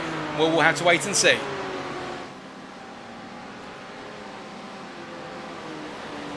As he makes his way right now down into Lake On, we can see it is Josh Wiggins who is closing up a little bit more. That last lap, Wiggins was 1.5 tenths faster. Alistair Kirk, meanwhile, was half a second faster than Wiggins. They are getting closer, and this is absolutely nail-biting. You can imagine what must be going through the mind of Wiggins right now to be seeing Alistair Kirk literally stripping time out of him left, right and centre. That is an absolutely horrible feeling to have as a racing driver, whether it be on the simulator or in the real world. The last thing you want to see is that the driver behind you, when you've only got 7 minutes of racing to go, that the driver behind you is literally ripping lap time out of you each and every lap, each and every sector. And as they come roaring down now towards campus once again, you can see how the picture of all four of them in that battle for P2 is all coming down and together. As meanwhile, a little bit further up the road, it is the case that William Ford, well, he is just tootling to the end of this race right now with 11-second advantage here. I think Foyle will be just cruising, although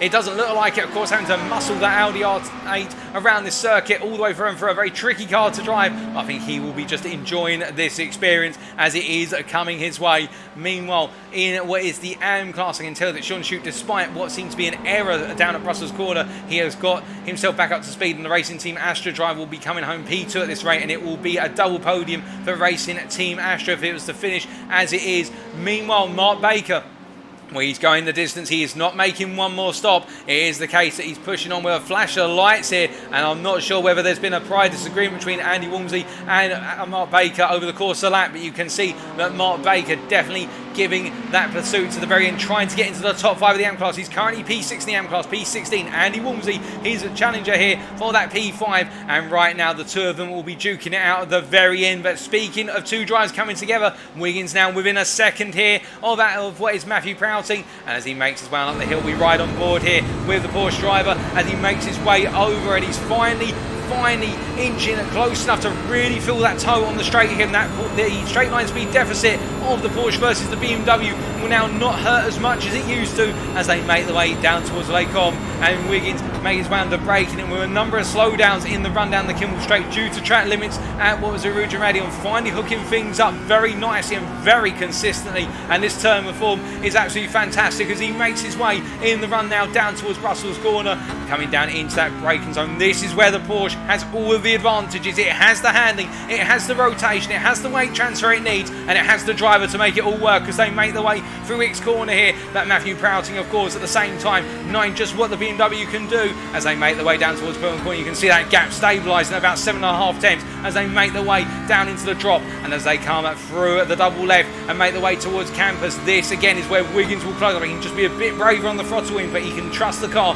will push through the corner a bit more confidently coming through campus. This is where he should strip the time, and as he makes his way through the right into left, it is the case both drivers are literally attacking those apex curves with absolute violence as they make their way in towards Stavlone. As they come through, you can see Prouting, they're just going a little bit deep, just slightly out of line, and as a result Wiggins now within 6/10 of a second and closing as they both come out to Stavlone too. They're continuing to build up here, and as they make their way out towards Blanchefont, this gap is inching down increment by increment as they make their way up towards Blanchefont corner. Alistair Kirk meanwhile has seemed to have held bait at 2 seconds. He is continuing to close as Alistair Kirk, but not as rapidly as before, and I think it's the case that right now Wiggins will want to get this move done before Alistair Kirk is able to get close enough. But Matthew Prouting, of course, will be relying on that he can drive defensively enough to keep Wiggins at bay and force him backwards into Kirk. The three of them are going to come together, I suspect, come the very end of this as we go on to another lap. We continue to run on board with Wiggins as he gives pursuit versus Matthew Prouting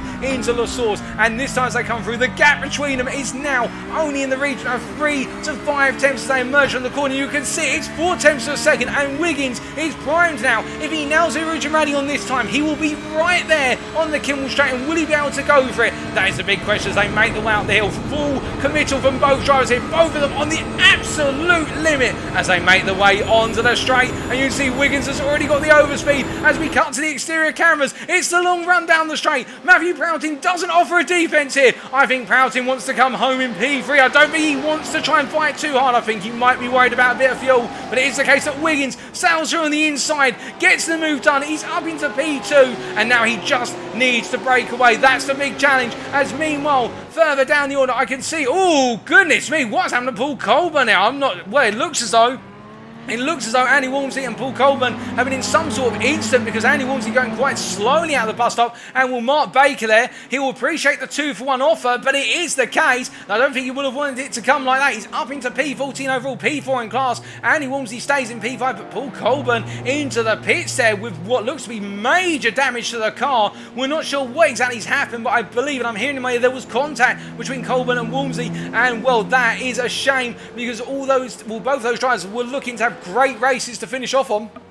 But Paul Colburn's race now definitely down in a ditch in terms of where it could have been, as we see Gareth Mills coming on through turn 1 and gaining the place. But meanwhile, in the hunt for P2 in the Pro class, we cut back to it. Matthew Prouting, well, Wiggins came on through at the end of the Kimmel Straight going into Lecom. You can see Prouting staying on with him, and I do wonder whether Prouting is very low on fuel right now, because you can see he's literally following Wiggins as closely as he can. I think there's going to be some short shifting in that. I do not think Prouting's going to be able to get that car to the end. And Alistair Kirk right now, as we can see Prouting immediately pulling out the slipstream there of Wiggins. He's signalling he doesn't want to race. He is signalling he wants that P3 and nothing more than that, because otherwise you would not pull out like that if you really wanted to try and put a move on a driver. And as they make their way across that timing line once again onto the final lap they go. William Fall, the best part of 12 seconds up the road, has already started the final lap. You can see it's the case that Alistair Kirk now looking to go on the offensive. He's 1.4 seconds back. He's got a lot to do on this final lap. But to be fair, versus Prouting,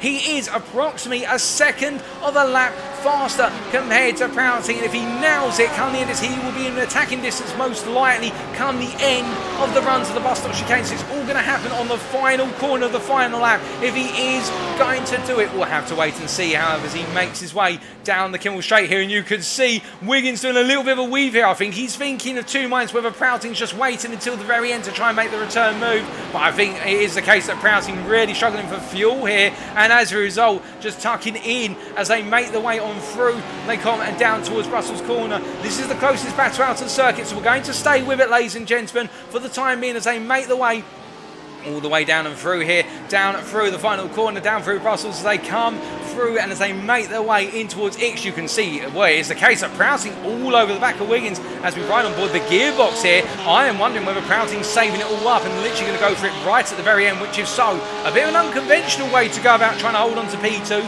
but you can understand in the scheme of things, Prouting doesn't want to push too hard, and Wiggins with a little run wide there, going to have to be careful about those towards the end of this race as they make their way down towards campus, and as they come into the braking zone here, it does look as though Wiggins just able to manage that gap for the time being, but definitely feeling the pressure behind as they make their way out to campus and up towards Stavlo. But as they make their way towards Stavlo corner, you could see that Alistair Kirk getting very close behind now. He is only 0.8 of a second back as they make the way on through, and as they all come through, Alistair Kirk running a bit wide. I apologise, ladies and gentlemen, because we have to cut away to our race leader, who, as he comes down towards the bus stop chicane, he's managed this one from start to finish. It has been an absolutely flawless drive, but it will be William Foyle who takes the win in the Pro Class in the V-Trace at Spa, and the overall win as he crosses the line, and it will be Joshua Wiggins. Hold up a second, is Matthew Prouting going deep there in the background? He is, and as he comes out of the corner here, it looks like Alistair Kirk going for the cutback, so it will be Joshua Wiggins who crosses the line in P2, and then it's Alistair Kirk who completes the pro podium with a last minute move with Matthew Prouting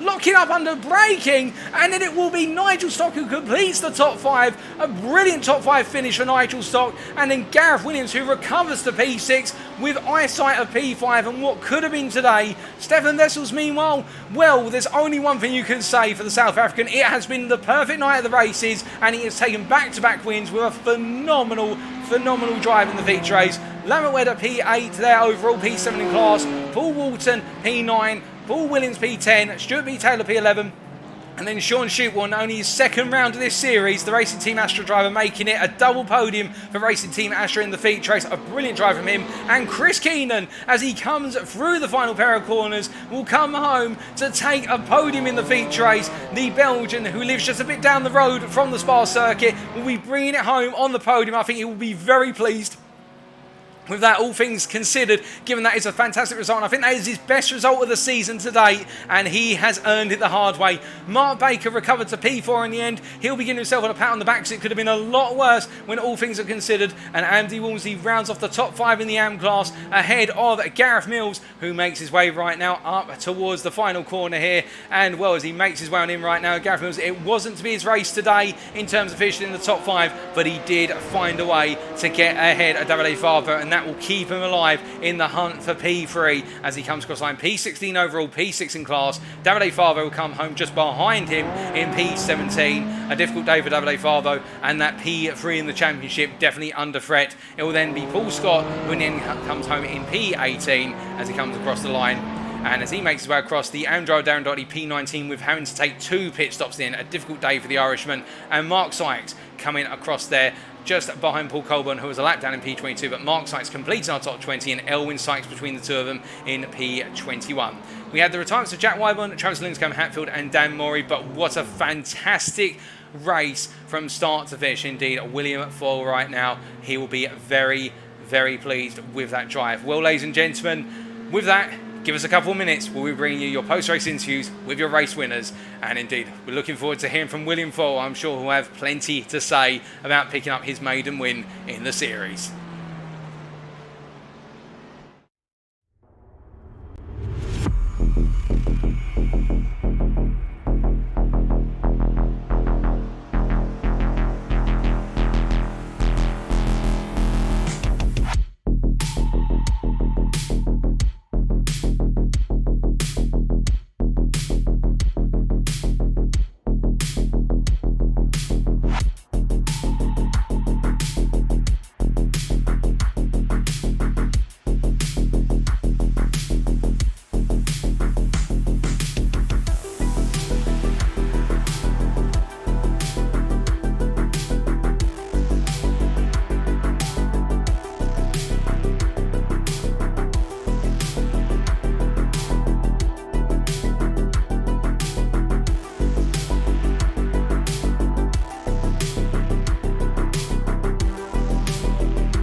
Alright, ladies and gentlemen, it is time for our post-race interviews once again, and I've just been corrected in the chat, and I appreciate the correction from Stuart Taylor in the YouTube chat to say that it was the case that William Favo took his maiden win at Le Mans, and he did indeed in the Pro Class. Memory a bit fuzzy tonight, and apologies for that. So it's his second win in the Pro Class, and well, let's hear from our two-time winner now in the series, William Favo. On the rear. Hello, William, can you hear me? Yes, can. William, great race from yourself, taking the win in the end in the Pro Class in the feature race by a sizable margin of 12 plus seconds. How does it feel to have picked up your second win in the series? Yeah, it feels really good. Yeah, it was really good. So from start to finish, obviously starting towards the front of the field, given your current championship standing, but still has to put a lot of effort in order to pull away from the pack. Was the aim at the start of the race just to gap the field as much as possible? What was the strategy? Just take us through what the plan was. Yeah, the plan was to get past Stuart basically as quick as I could, and then gap as fast as I could. So on my third lap was actually my fastest lap of the race. That was valid. So that sort of proves the kind of pace I was trying to pull at the beginning to make sure I gapped the field. It was definitely blistering pace from yourself, and that gap opened up quite rapidly, although we did see the potency of the undercut from a number of drives in the midfield in the battles there for the Pro Class. Were you concerned about the potential undercut being performed, or was it a case once you started to get that gap up to 7-8 seconds when those pit stops started to occur, you thought to yourself, you know what, I can relax a little bit, I've got this one in the bag? Yeah, a Red Bull ring was in the back of my brain because I dove in early because I spun, and it cost me so much time getting stuck behind drivers that are a bit slower. So I just went as long as I could on the fuel and basically then pushed, basically. Just had to take it easy. I see. And then in terms of making the car work and whatnot, we know that the Audi R8, quite a tricky car to drive, and we saw it in the Apex Racing Academy lobby last night, the Audi looking quite unstable through some corners. Just take us through that balancing act with the Audi, because we know it's quite sensitive to steering inputs and throttle control at Spa. Yeah, at the end, after I pitted, the Audi seems very bad. When the tyres get cold and then you try and bring them back up to temperature, they just don't feel the same. So I was just making sure, basically in the last 20 minutes after I pitted, that I was staying off every curb and just basically trying to keep the rear in check, because I always forget the corner name, but where Giovinazzi crashed in the F1 a few years ago around Spa, that corner in the Audi, I found it very tricky, so I ended up just lifting basically around there every time I went round it. I see, and quite sensible in the end, just keeping the car as planted as you could and making sure that you weren't going to have any unexpected behaviour from the car. And well, that's why at the end of the day, when the checkered flag was drawn, you were our overall winner and a brilliant drive. Now, the big question is, we've got our second favourite Belgian circuit, the one that's lesser known, Zolder, in a week's time, known for its very sharp curves and also its curbs, I should say, and also its rather aggressive chicanes. How are you feeling for Zolder? I've won round there in other series. I've run there in DTMs, so I'm hoping I've got good form there. Gaz said he's good there, so I'll be bringing it to Gaz, I think. Oh, that's brilliant to hear. We look forward to seeing you out on circuit at Zolder in a week's time. But until then, congratulations on the win in the feature race at Spa, and thank you for joining us in the interview room. Thank you, Paul. So hearing there from William Favo, very happy with his performance and quite insightful there when he was talking about making that early breakaway from the field, getting past Stuart Taylor as quickly as possible and then just gapping and saying that his fastest lap that was permitted within those track limits being on lap number 3. And it was the case that will foil come the time the pit stops occurred, as we saw that gap was 7-8 seconds, and well, it worked out for him in the end because he was just able to essentially then take the race at a bit of a lower pace. And interesting as well, he was saying that the Audi felt very uncomfortable when he had to get the tyres back up to temperature after that pit stop. Obviously the temperature of the tyres dropping whilst he was sat in the pit and then having to get the heat back in, but at the end of the day it all worked out for him and well, quite the drive. But speaking of quite the drive, let's bring in Stefan Wessels very shortly, who we'll hear from again, who really has had the perfect night. And we just bring him in now.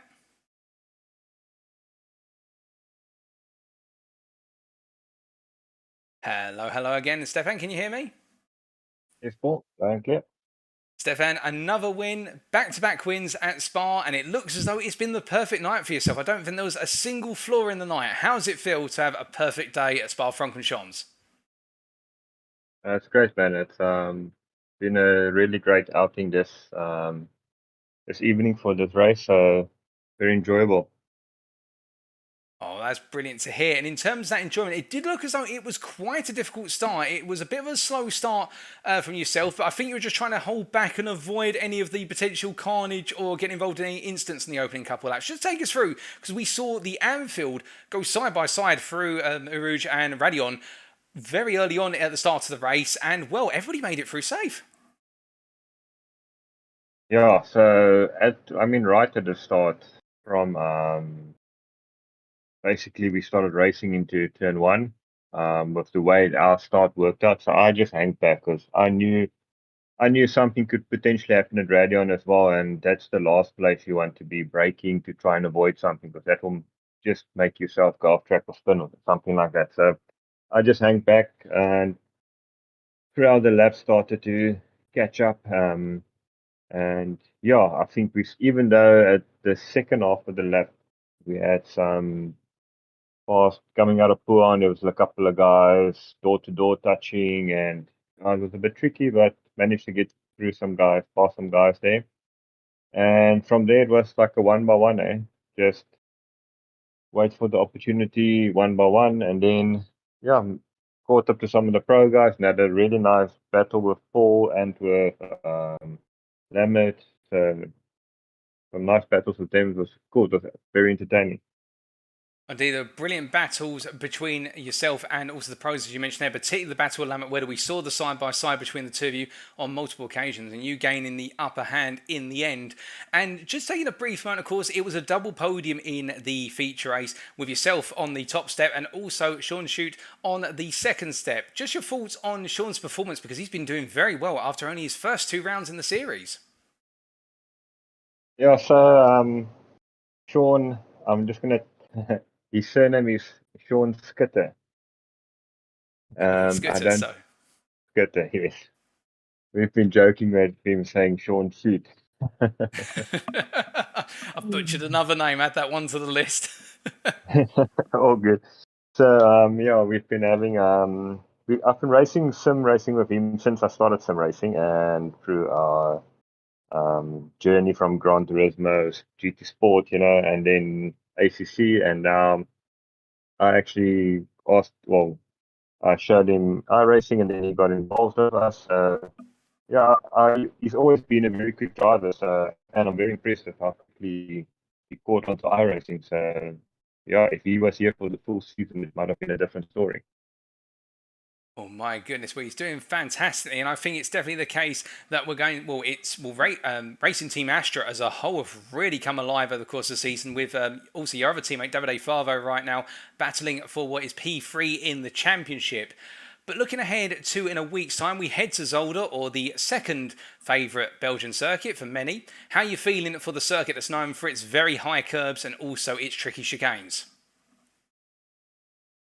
Yeah, looking forward to it. I know the layout from playing them in ACC, but I haven't done a lap in iRacing, so I do like the circuit, but it is very technical, very critical to get the chicanes right and focus on your exit, because if you get it wrong, that little chicane in the beginning can be race ending.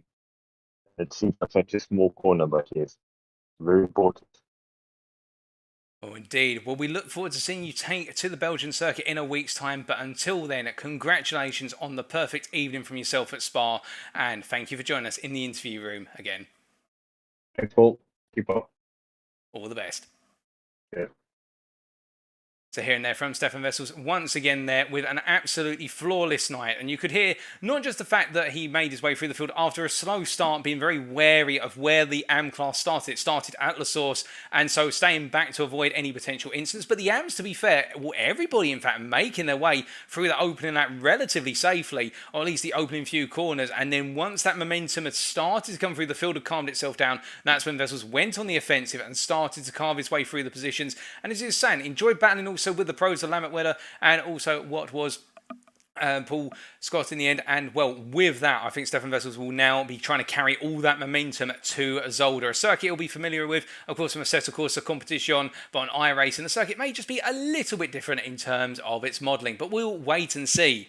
But with that, ladies and gentlemen, thank you very much for watching. That's all we've got time for today. And if you do want to know more about the Next Gen Racing community, why not check us out, our official Next Gen Racing website. That's nextgenracing.co.uk. Alternatively, you can take a look at our Facebook group. That's facebook.com/groups/Next Gen Racing. Also, a huge thank you to our partners without whom we'd not be able to run Lobby 2, and that is Coach Dave Academy. That's coachdaveacademy.com, and Next Level Racing, nextlevelracing.com. And be sure to check them out for some brilliant coaching and setup advice at Coach Dave Academy and some brilliant racing equipment at Next Level Racing. But with that, next time, in a week's time, it'll be round number 9, 4 rounds to go.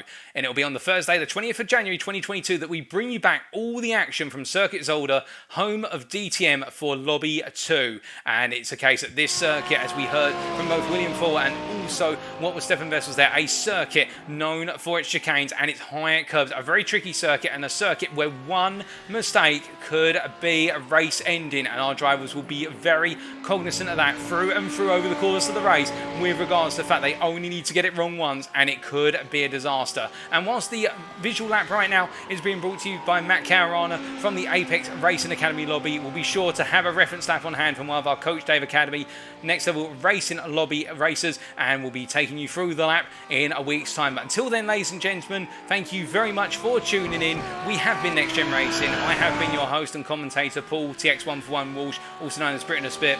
And until next time, remember to stay safe, stay well, stay smiling, but most importantly, remember to stay on track. Good night.